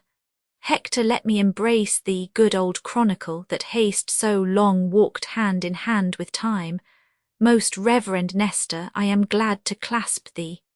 Nestor, I would my arms could match thee in contention, as they contend with thee in courtesy. Hector, I would they could. Nestor, ha, by this white beard I'ld fight with thee tomorrow. Well, welcome, welcome. I have seen the time. Ulysses, I wonder now how yonder city stands when we have here her base and pillar by us. Hector, I know your favour, Lord Ulysses, well. Ah, sir, there's many a Greek and Trojan dead, since first I saw yourself and Diomed in Ilion on your Greekish embassy. Ulysses, sir, I foretold you then what would ensue. My prophecy is but half his journey yet. For yonder walls that pertly front your town, yond towers whose wanton tops do buss the clouds, must kiss their own feet. Hector, I must not believe you. There they stand yet, and modestly I think, the fall of every Phrygian stone will cost a drop of Grecian blood. The end crowns all, and that old common arbitrator, time, will one day end it. Ulysses, so to him we leave it. Most gentle and most valiant Hector, welcome. After the general, I beseech you next to feast with me and see me at my tent. Achilles, I shall forestall thee, Lord Ulysses, thou. Now, Hector, I have fed mine eyes on thee. I have with exact view perused thee, Hector, and quoted joint by joint. Hector is this Achilles. Achilles, I am Achilles. Hector, stand fair. I pray thee, let me look on thee. Achilles, behold thy filth. Hector, nay, I have done already. Achilles, thou art too brief. I will the second time, as I would by thee, view thee limb by limb. Hector, oh, like a book of sport thou'lt read me o'er, but there's more in me than thou understand'st. Why dost thou so oppress me with thine eye? Achilles, tell me, you heavens, in which part of his body shall I destroy him, whether there or there or there, that I may give the local wound a name, and make distinct the very breach whereout Hector's great spirit flew. Answer me, heavens. Hector, it would discredit the blessed gods, proud man, to answer such a question. Stand again. Think'st thou to catch my life so pleasantly as to prenominate in nice conjecture where thou wilt hit me dead? Achilles, I tell thee, yea. Hector, wert thou an oracle to tell me so, I'll not believe thee. Henceforth guard thee well, for I'll not kill thee there, nor there, nor there. But by the forge that stithied Mars his helm, I'll kill thee everywhere, yea, o'er and o'er. You wisest Grecians, pardon me this brag. His insolence draws folly from my lips. But I'll endeavour deeds to match these words, or may I never. Ajax, do not chafe thee, cousin. And you, Achilles, let these threats alone, till accident or purpose bring you tot. You may have every day enough of Hector if you have stomach. The general state, I fear, can scarce entreat you to be odd with him. Hector, I pray you, let us see you in the field. We have had pelting wars since you refused the Grecians' cause. Achilles, dost thou entreat me, Hector? Tomorrow do I meet thee, fell as death, tonight all friends. Hector, thy hand upon that match. Agamemnon first, all you peers of Greece go to my tent, there in the full convive we. Afterwards, as Hector's leisure and your bounties shall concur together, severally entreat him. Beat loud the tabourines, let the trumpets blow, that this great soldier may his welcome know. Exeunt all except Troilus and Ulysses. Troilus, my lord Ulysses, tell me, I beseech you, in what place of the field doth Calchas keep? Ulysses, at Menelaus' tent, most princely Troilus. There Diomed doth feast with him tonight, who neither looks upon the heaven nor earth, but gives all gaze and bent of amorous view on the fair Cressida. Troilus, shall I, sweet lord, be bound to you so much, after we part from Agamemnon's tent, to bring me thither? Ulysses, you shall command me, sir, as gentle tell me of what honour was this Cressida in Troy. Had she no lover there that wails her absence? Troilus, oh, sir, to such as boasting show their scars a mock is due. Will you walk on, my lord? She was beloved, she loved, she is and doth, but still sweet love is food for fortune's tooth. Exeunt.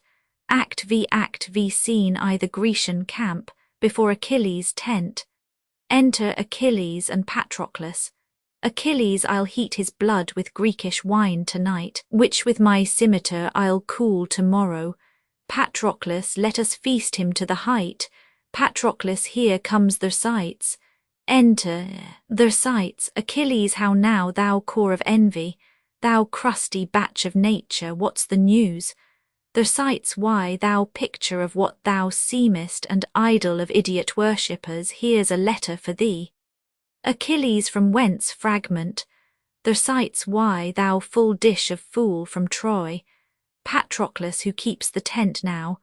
Thersites, the surgeon's box or the patient's wound? Patroclus, well said, adversity. And what need these tricks? Thersites, prithee be silent, boy. I profit not by thy talk, thou art thought to be Achilles' male varlet. Patroclus, male varlet, you rogue, what's that? Thersites, why, his masculine whore. Now the rotten diseases of the south, the guts griping, ruptures, catarrhs, loads o' gravel either back, lethargies, cold palsies, raw eyes, dirt-rotten livers, wheezing lungs, bladders full of impostume, sciaticas, limekilns either palm, incurable bone ache, and the rivelled fee simple of the tetter, take and take again such preposterous discoveries. Patroclus, why, thou damnable box of envy, thou, what meanest thou to curse thus? Their sights do I curse thee. Patroclus, why, no, you ruinous butt, you whoreson indistinguishable cur, no, their sights, no.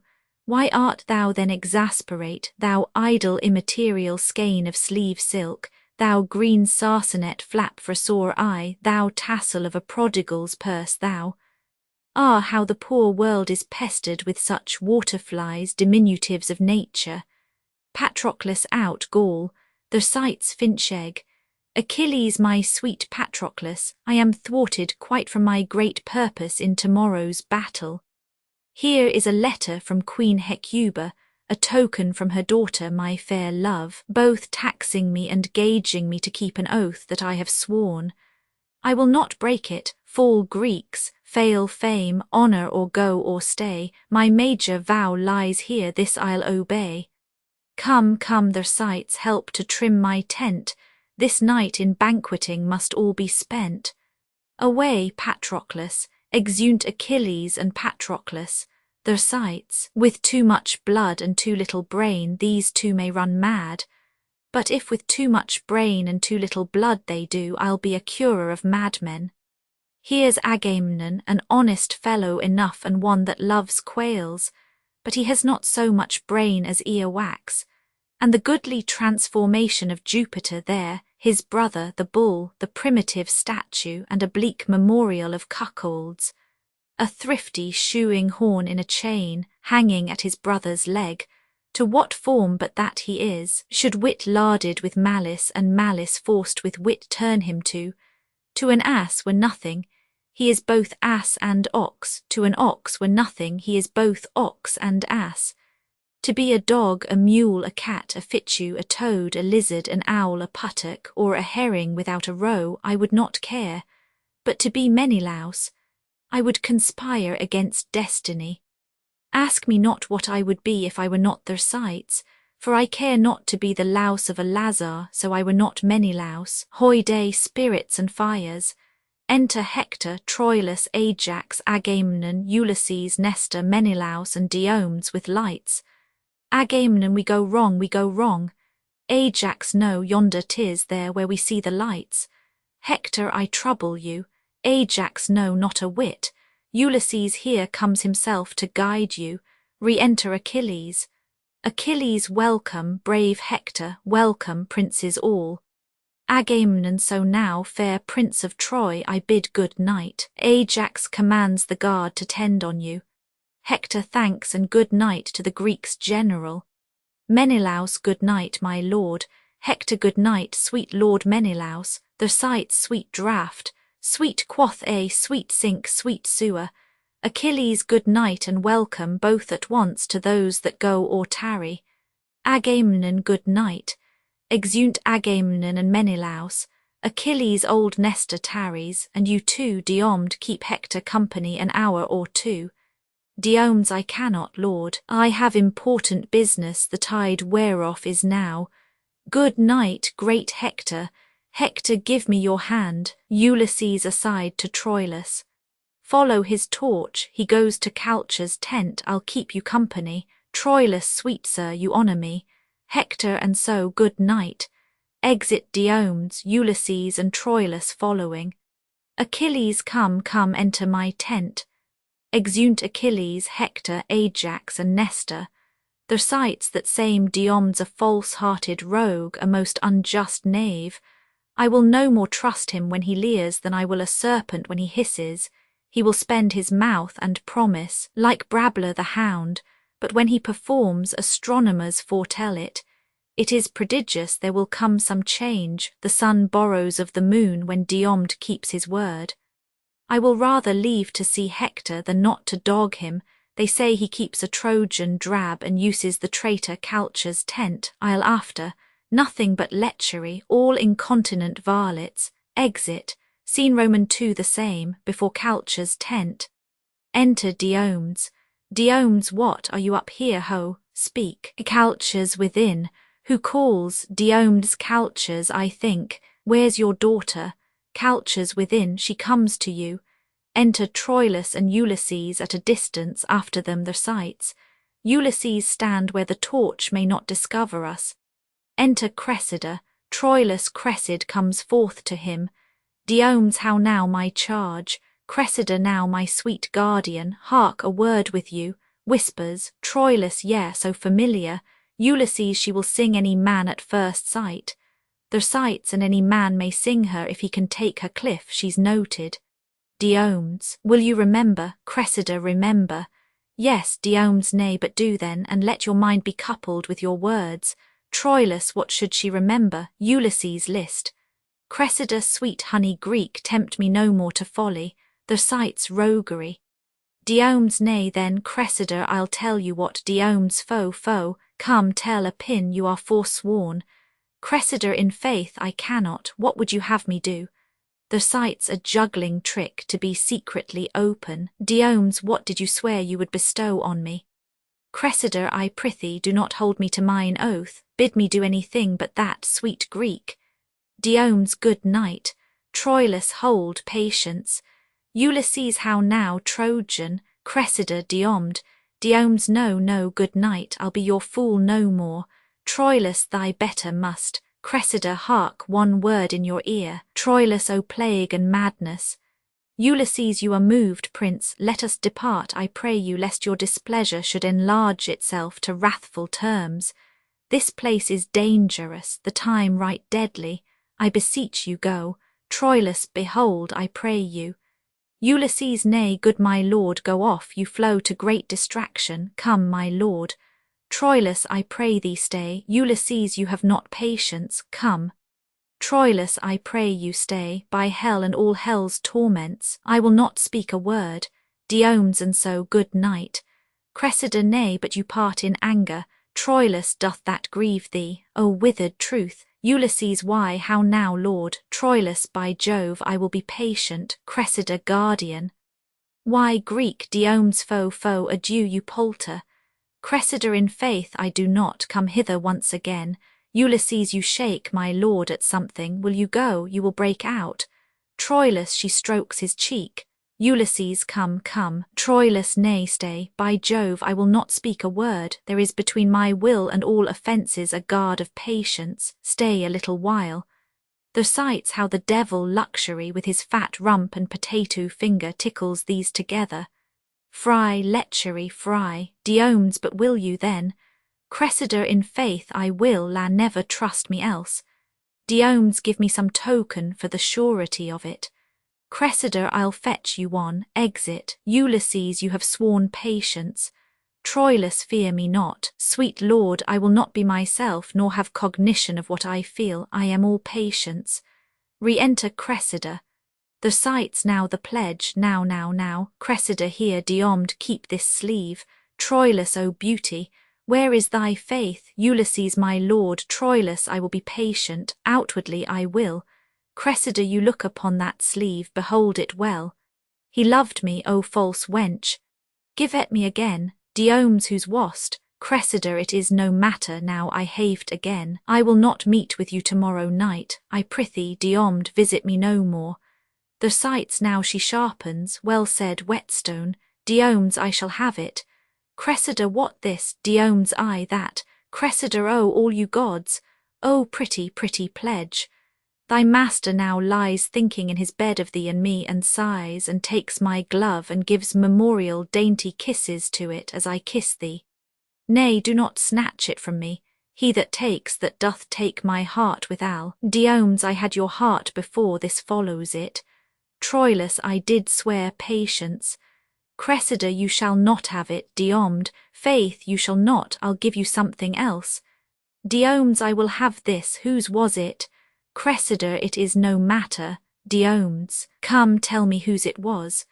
Cressida, 'twas ones that loved me better than you will, but now you have it, take it. Diome's whose was it? Cressida, by all Diana's waiting women yond, and by herself, I will not tell you whose. Diome's tomorrow will I wear it on my helm, and grieve his spirit that dares not challenge it. Troilus, wert thou the devil, and werest it on thy horn, it should be challenged. Cressida, well, well, 'tis done, 'tis past, and yet it is not. I will not keep my word. Diome's, why then farewell, thou never shalt mock Diomed again. Cressida, you shall not go, one cannot speak a word, but it straight starts you. Diome's, I do not like this fooling, the sights nor I by Pluto, but that likes not you pleases me best. Diome's, what shall I come, the hour, Cressida, I come. O Jove, do come, I shall be plagued. Diome's, farewell till then. Cressida, good night, I prithee come. Exit Diome's. Troilus, farewell, one eye yet looks on thee, but with my heart the other eye doth see. Ah, poor our sex! This fault in us I find, the error of our eye directs our mind. What error leads must err. Oh, then conclude minds swayed by eyes are full of turpitude. Exit. The sight's a proof of strength, she could not publish more unless she said, my mind is now turned whore. Ulysses, all's done, my lord. Troilus it is. Ulysses, why stay we then? Troilus, to make a recordation to my soul of every syllable that here was spoke.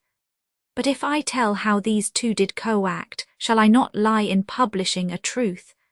Sith yet there is a credence in my heart, an esperance so obstinately strong, that doth invert the attest of eyes and ears, as if those organs had deceptious functions, created only to calumniate.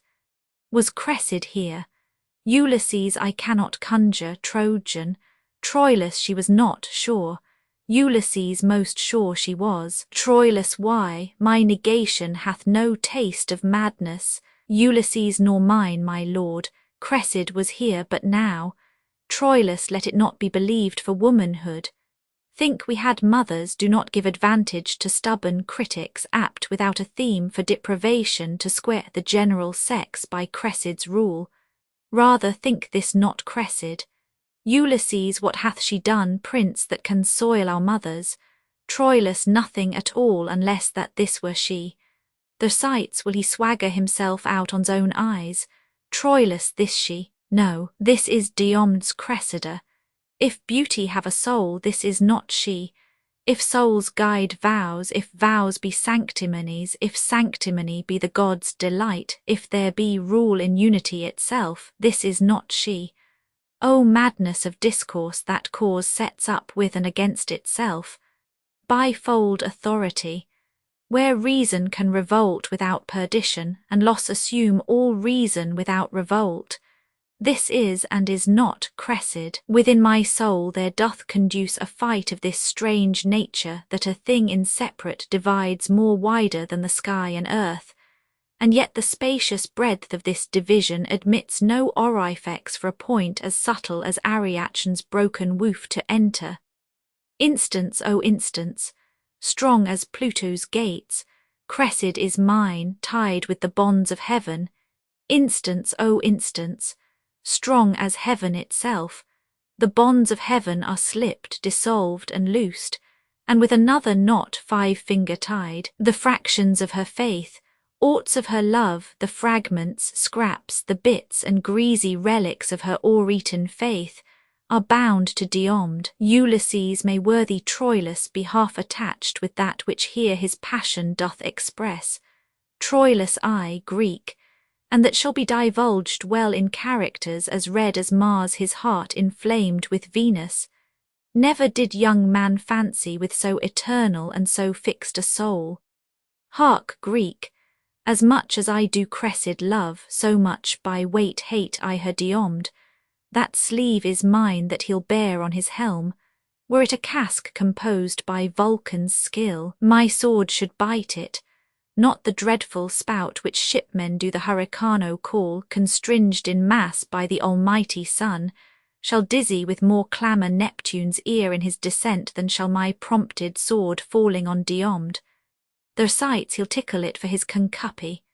Troilus, O Cressid, O false Cressid, false, false, false. Let all untruth stand by thy stained name, and they'll seem glorious. Ulysses, O, contain yourself, your passion draws ears hither. Enter Aeneas. Aeneas, I have been seeking you this hour, my lord. Hector by this is arming him in Troy. Ajax, your guard, stays to conduct you home. Troilus, have with you, prince, my courteous lord, adieu. Farewell, revolted fair. And Diomed, stand fast and wear a castle on thy head. Ulysses, I'll bring you to the gates. Troilus, accept distracted thanks. Exeunt Troilus, Aeneas, and Ulysses. Their sights would I could meet that rogue Diomed. I would croak like a raven, I would bode. Patroclus will give me anything for the intelligence of this whore. The parrot will not do more for an almond than he for a commodious drab. Lechery, lechery, still wars and lechery, nothing else holds fashion, a burning devil take them. Exit, scene Roman 3 Troy, before Priam's palace. Enter Hector and Andromache. Andromache, when was my lord so much ungently tempered to stop his ears against admonishment? Unarm, and do not fight today. Hector, you train me to offend you, get you in, by all the everlasting gods I'll go. Andromache, my dreams will, sure, prove ominous to the day. Hector, no more, I say, enter Cassandra. Cassandra, where is my brother Hector? Andromache here, sister, armed and bloody in intent. Consort with me in loud and dear petition, pursue we him on knees, for I have dreamed of bloody turbulence, and this whole night hath nothing been but shapes and forms of slaughter. Cassandra, oh, 'tis true. Hector, ho, bid my trumpet sound. Cassandra, no notes of Sally for the heavens' sweet brother. Hector, be gone, I say, the gods have heard me swear. Cassandra, the gods are deaf to hot and peevish vows. They are polluted offerings, more abhorred than spotted livers in the sacrifice. Andromache, oh, be persuaded. Do not count it holy to hurt by being just. It is as lawful, for we would give much, to use violent thefts and rob in the behalf of charity. Cassandra, it is the purpose that makes strong the vow. But vows to every purpose must not hold. Unarm, sweet Hector. Hector, hold you still, I say. Mine honour keeps the weather of my fate lie every man holds dear, but the brave man holds honour far more precious dear than life. Enter Troilus. How now, young man? Mean'st thou to fight today? Andromache, Cassandra, call my father to persuade. Exit Cassandra. Hector, no, faith, young Troilus, doff thy harness, youth. I am today I the vein of chivalry. Let grow thy sinews till their knots be strong, and tempt not yet the brushes of the war. Unarm thee, go, and doubt thou not, brave boy, I'll stand today for thee and me and Troy. Troilus, brother, you have a vice of mercy in you which better fits a lion than a man. Hector, what vice is that, good Troilus? Chide me for it. Troilus, when many times the captive Grecian falls, even in the fan and wind of your fair sword you bid them rise and live. Hector, oh, 'tis fair play. Troilus, fools play, by heaven, Hector. Hector, how now, how now? Troilus, for the love of all the gods, let's leave the hermit pity with our mothers. And when we have our armours buckled on, the venomed vengeance ride upon our swords, spur them to ruthful work, rein them from ruth. Hector, fie, savage, fie. Troilus, Hector, then 'tis wars. Hector, Troilus, I would not have you fight today. Troilus, who should withhold me. Not fate, obedience, nor the hand of Mars beckoning with fiery truncheon my retire. Not Priamus and Hecuba on knees, their eyes ogled with recourse of tears. Not you, my brother, with your true sword drawn, opposed to hinder me, should stop my way, but by my ruin. Re-enter Cassandra with Priam. Cassandra, lay hold upon him, Priam, hold him fast. He is thy crutch. Now if thou lose thy stay, thou on him leaning, and all Troy on thee fall altogether. Priam, come, Hector, come, go back.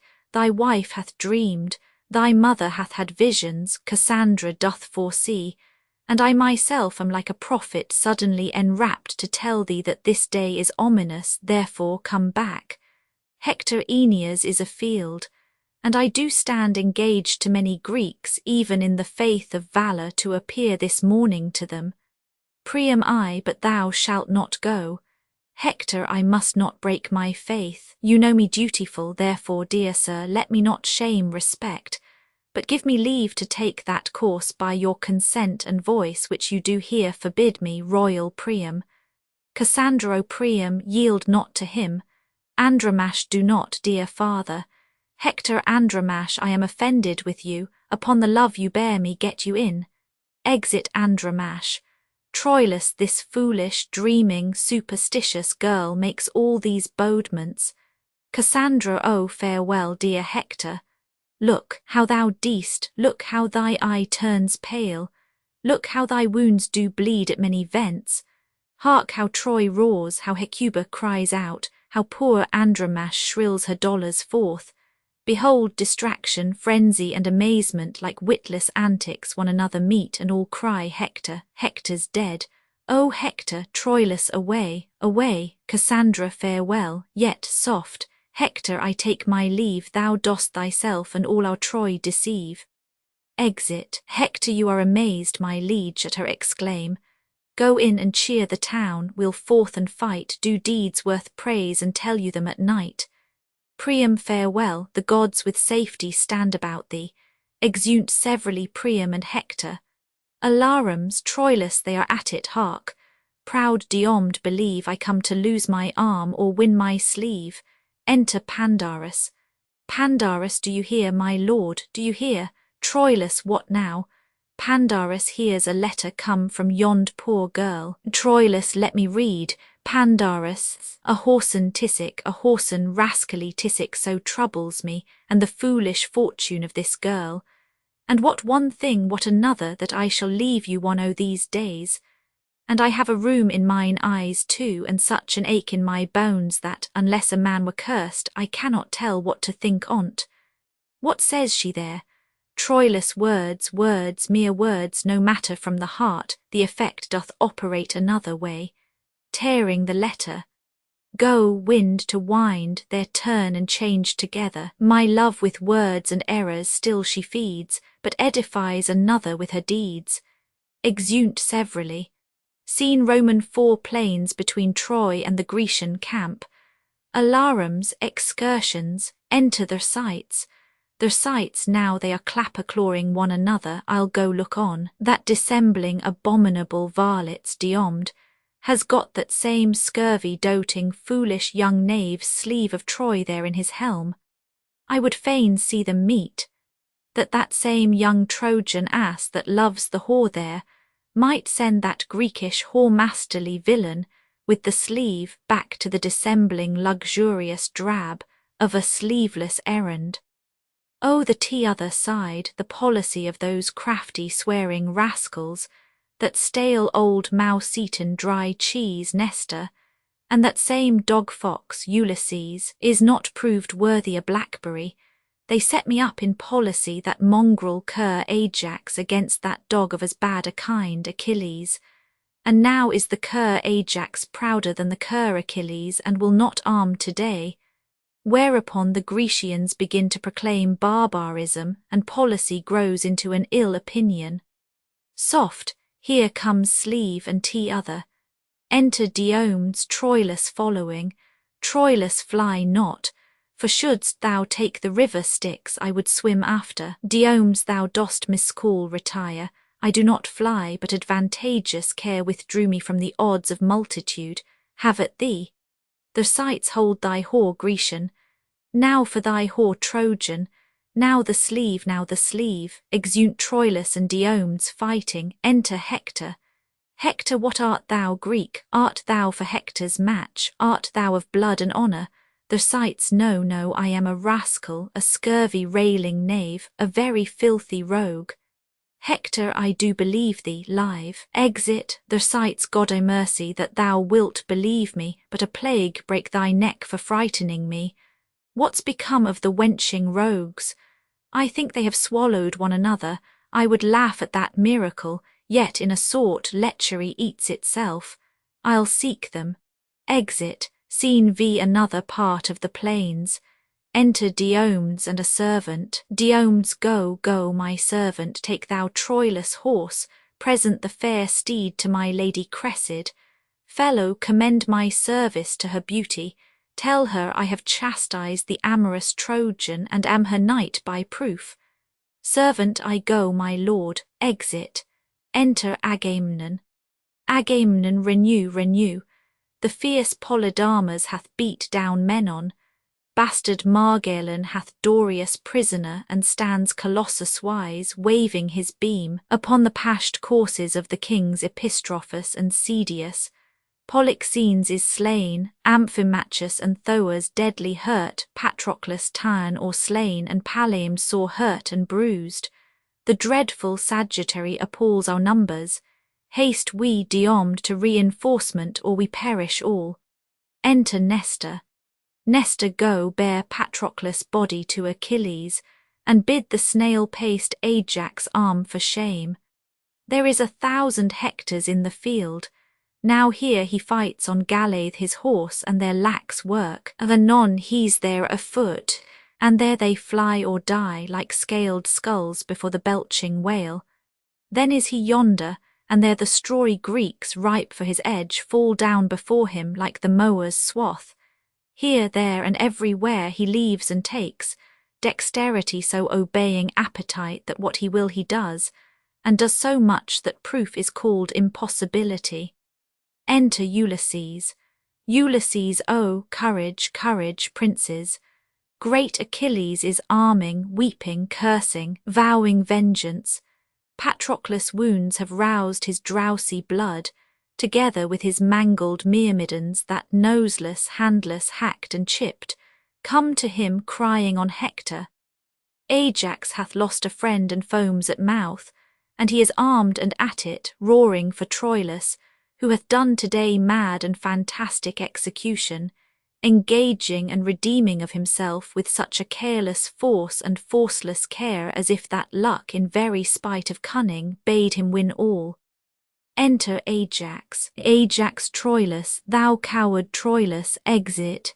Diomedes, I, there. Nestor, so we draw together. Enter Achilles. Achilles, where is this Hector? Come, thou boy-queller, show thy face, know what it is to meet Achilles angry. Hector, where's Hector? I will none but Hector. Exeunt. Scene vi another part of the plains. Enter Ajax. Ajax, Troilus, thou coward Troilus, show thy head.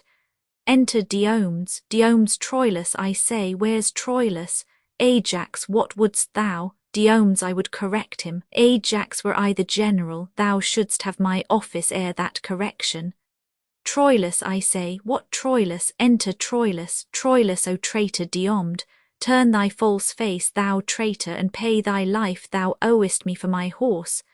Diomedes, ha, art thou there? Ajax, I'll fight with him alone. Stand, Diomed. Diomedes, he is my prize, I will not look upon. Troilus, come, both you cogging Greeks, have at you both. Exeunt fighting. Enter Hector. Hector, yea, Troilus. Oh, well fought, my youngest brother. Enter Achilles. Achilles, now do I see thee, ha, have at thee Hector. Hector, pause if thou wilt. Achilles, I do disdain thy courtesy, proud Trojan. Be happy that my arms are out of use. My rest and negligence befriends thee now, but thou anon shalt hear of me again, till when go seek thy fortune. Exit. Hector, fare thee well, I would have been much more a fresher man had I expected thee. How now, my brother, re-enter Troilus? Troilus Ajax hath ta'en Aeneas, shall it be? No, by the flame of yonder glorious heaven, he shall not carry him. I'll be ta'en too, or bring him off. Fate, hear me what I say, I reck not though I end my life today. Exit, enter one in sumptuous armour. Hector, stand, thou Greek, thou art a goodly mark. No, wilt thou not? I like thy armour well. I'll frush it and unlock the rivets all, but I'll be master of it. Wilt thou not, beast, abide? Why then fly on, I'll hunt thee for thy hide. Exeunt. Scene Romans 7, another part of the plains. Enter Achilles with myrmidons. Achilles, come here about me, you my myrmidons, mark what I say. Attend me where I wheel, strike not a stroke, but keep yourselves in breath. And when I have the bloody Hector found, impale him with your weapons round about, in fellest manner execute your aims.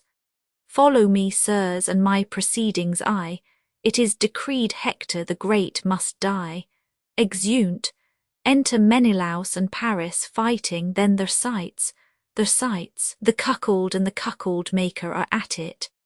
Now bull, now dog, loo Paris, loo, now my double-henned sparrow, loo Paris, loo, the bull has the game, where horns ho. Exeunt Paris and Menelaus, enter Margalen. Margalen turn slave and fight, their sights what art thou? Margalen a bastard son of Priam's.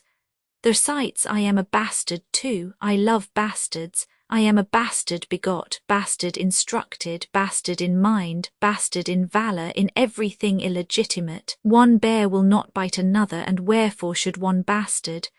Take heed, the quarrel's most ominous to us. If the son of a whore fight for a whore, he tempts judgment. Farewell, bastard. Exit.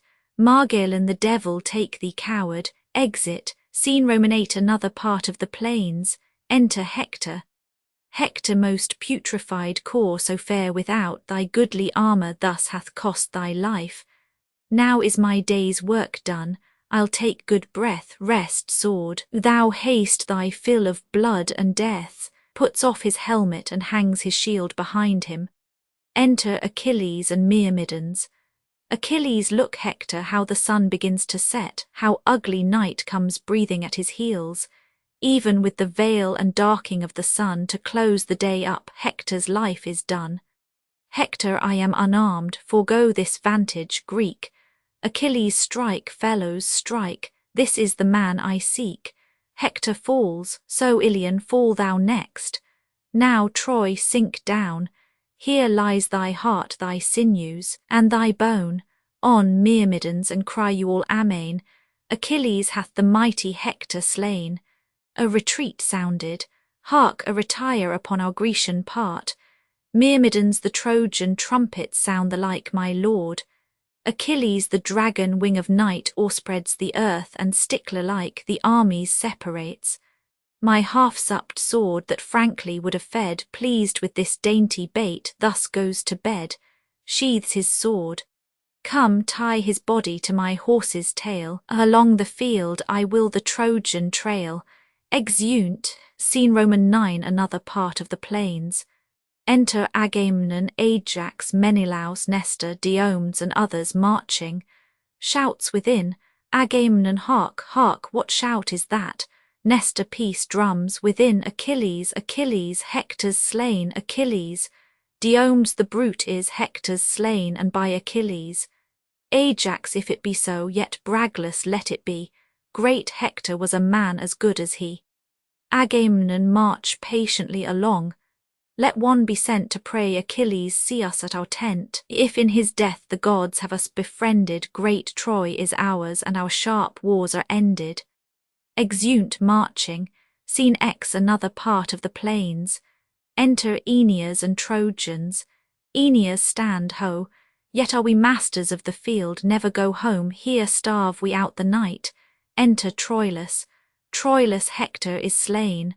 All Hector, the gods forbid. Troilus, he's dead. And at the murderer's horse's tail in beastly sort, dragged through the shameful field. Frown on, you heavens, effect your rage with speed. Sit, gods, upon your thrones, and smile at Troy.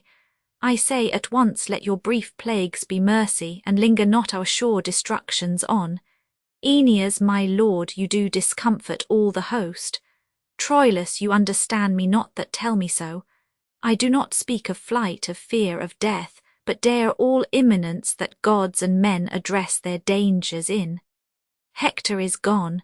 Who shall tell Priam so, or Hecuba? Let him that will a screech owl I be called, go into Troy, and say there Hector's dead. There is a word will Priam turn to stone, make wells and Neobes of the maids and wives, cold statues of the youth, and in a word scare Troy out of itself. But march away. Hector is dead, there is no more to say. Stay yet, you vile abominable tents thus proudly pite upon our Phrygian plains. Let Titan rise as early as he dare, I'll through and through you. And thou great-sized coward, no space of earth shall sunder our two hates. I'll haunt thee like a wicked conscience still, that mouldeth goblins swift as frenzy's thoughts. Strike a free march to Troy, with comfort go, hope of revenge shall hide our inward woe. Exeunt Aeneas and Trojans, as Troilus is going out enter from the other side Pandarus. Pandarus, but hear you, Troilus hence broke a lackey. Ignominy and shame pursue thy life, and live I with thy name. Exit, Pandarus, a goodly medicine for my aching bones. O world, world, world, thus is the poor agent despised. O traitors and bawds, how earnestly are you set a work, and how ill requited. Why should our endeavour be so loved, and the performance so loathed? What verse for it? What instance for it? Let me see. Full merrily the humble bee doth sing, till he hath lost his honey and his sting. And being once subdued in armed tale, sweet honey and sweet notes together fail. Good traders in the flesh, set this in your painted cloths. As many as be here of Pandar's hall, your eyes half out, weep out at Pandar's fall. Or if you cannot weep, yet give some groans, though not for me, yet for your aching bones. Brethren and sisters of the hold door trade, some 2 months hence my will shall here be made.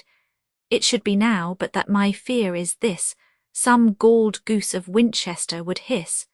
Till then I'll sweat and seek about for eases, and at that time bequeath you my diseases. Exit, Colophon, Troilus and Cressida, was published in 1601 by William Shakespeare. This e-book was produced for Standard eBooks by Emma Sweeney, and is based on a transcription produced in 1993 by Jeremy Hilton for the Massachusetts Institute of Technology, and on digital scans from the Hathai Trust Digital Library. The cover page is adapted from Achilles lamenting the death of Patroclus, a painting completed in 1800 by an unknown artist. The cover and title pages feature the League Spartan and Sorts Mill Gaudi typefaces created in 2014 and 2009 by the League of Movable Type. This edition was released on June 30, 2026, 248 AM, and is based on revision 8F 3821B. The first edition of this ebook was released on September 11, 2022, 5:32 p.m. You can check for updates to this ebook, view its revision history, or download it for different e-reading systems at Standard Books. org/ebooks/William Shakespeare/Troilus and Cressida. The volunteer-driven Standard eBooks project relies on readers like you to submit typos, corrections, and other improvements. Anyone can contribute at Standard Books. Uncopyright, may you do good and not evil. May you find forgiveness for yourself and forgive others. May you share freely, never taking more than you give. Copyright pages exist to tell you that you can't do something. Unlike them, this uncopyright page exists to tell you that the writing and artwork in this ebook are believed to be in the United States public domain. That is, they are believed to be free of copyright restrictions in the United States. The United States public domain represents our collective cultural heritage, and items in it are free for anyone in the United States to do almost anything at all with, without having to get permission. Copyright laws are different all over the world, and the source text or artwork in this ebook may still be copyrighted in other countries. If you're not located in the United States, you must check your local laws before using this ebook. Standard eBooks makes no representations regarding the copyright status of the source text or artwork in this ebook, in any country other than the United States. Non-authorship activities performed on items that are in the public domain, so-called sweat of the brow, work, don't create a new copyright. That means that nobody can claim a new copyright on an item that is in the public domain for, among other things, work like digitization, markup, or typography. Regardless, the contributors to this ebook release their contributions under the terms in the CC01. 0 Universal Public Domain Dedication, thus dedicating to the worldwide public domain all of the work they've done on this ebook, including but not limited to metadata, the title page, imprint, colophon, this uncopyright, and any changes or enhancements to, or markup on, the original text and artwork. This dedication doesn't change the copyright status of the source text or artwork. We make this dedication in the interest of enriching our global cultural heritage, to promote free and libre culture around the world, and to give back to the unrestricted culture that has given all of us so much.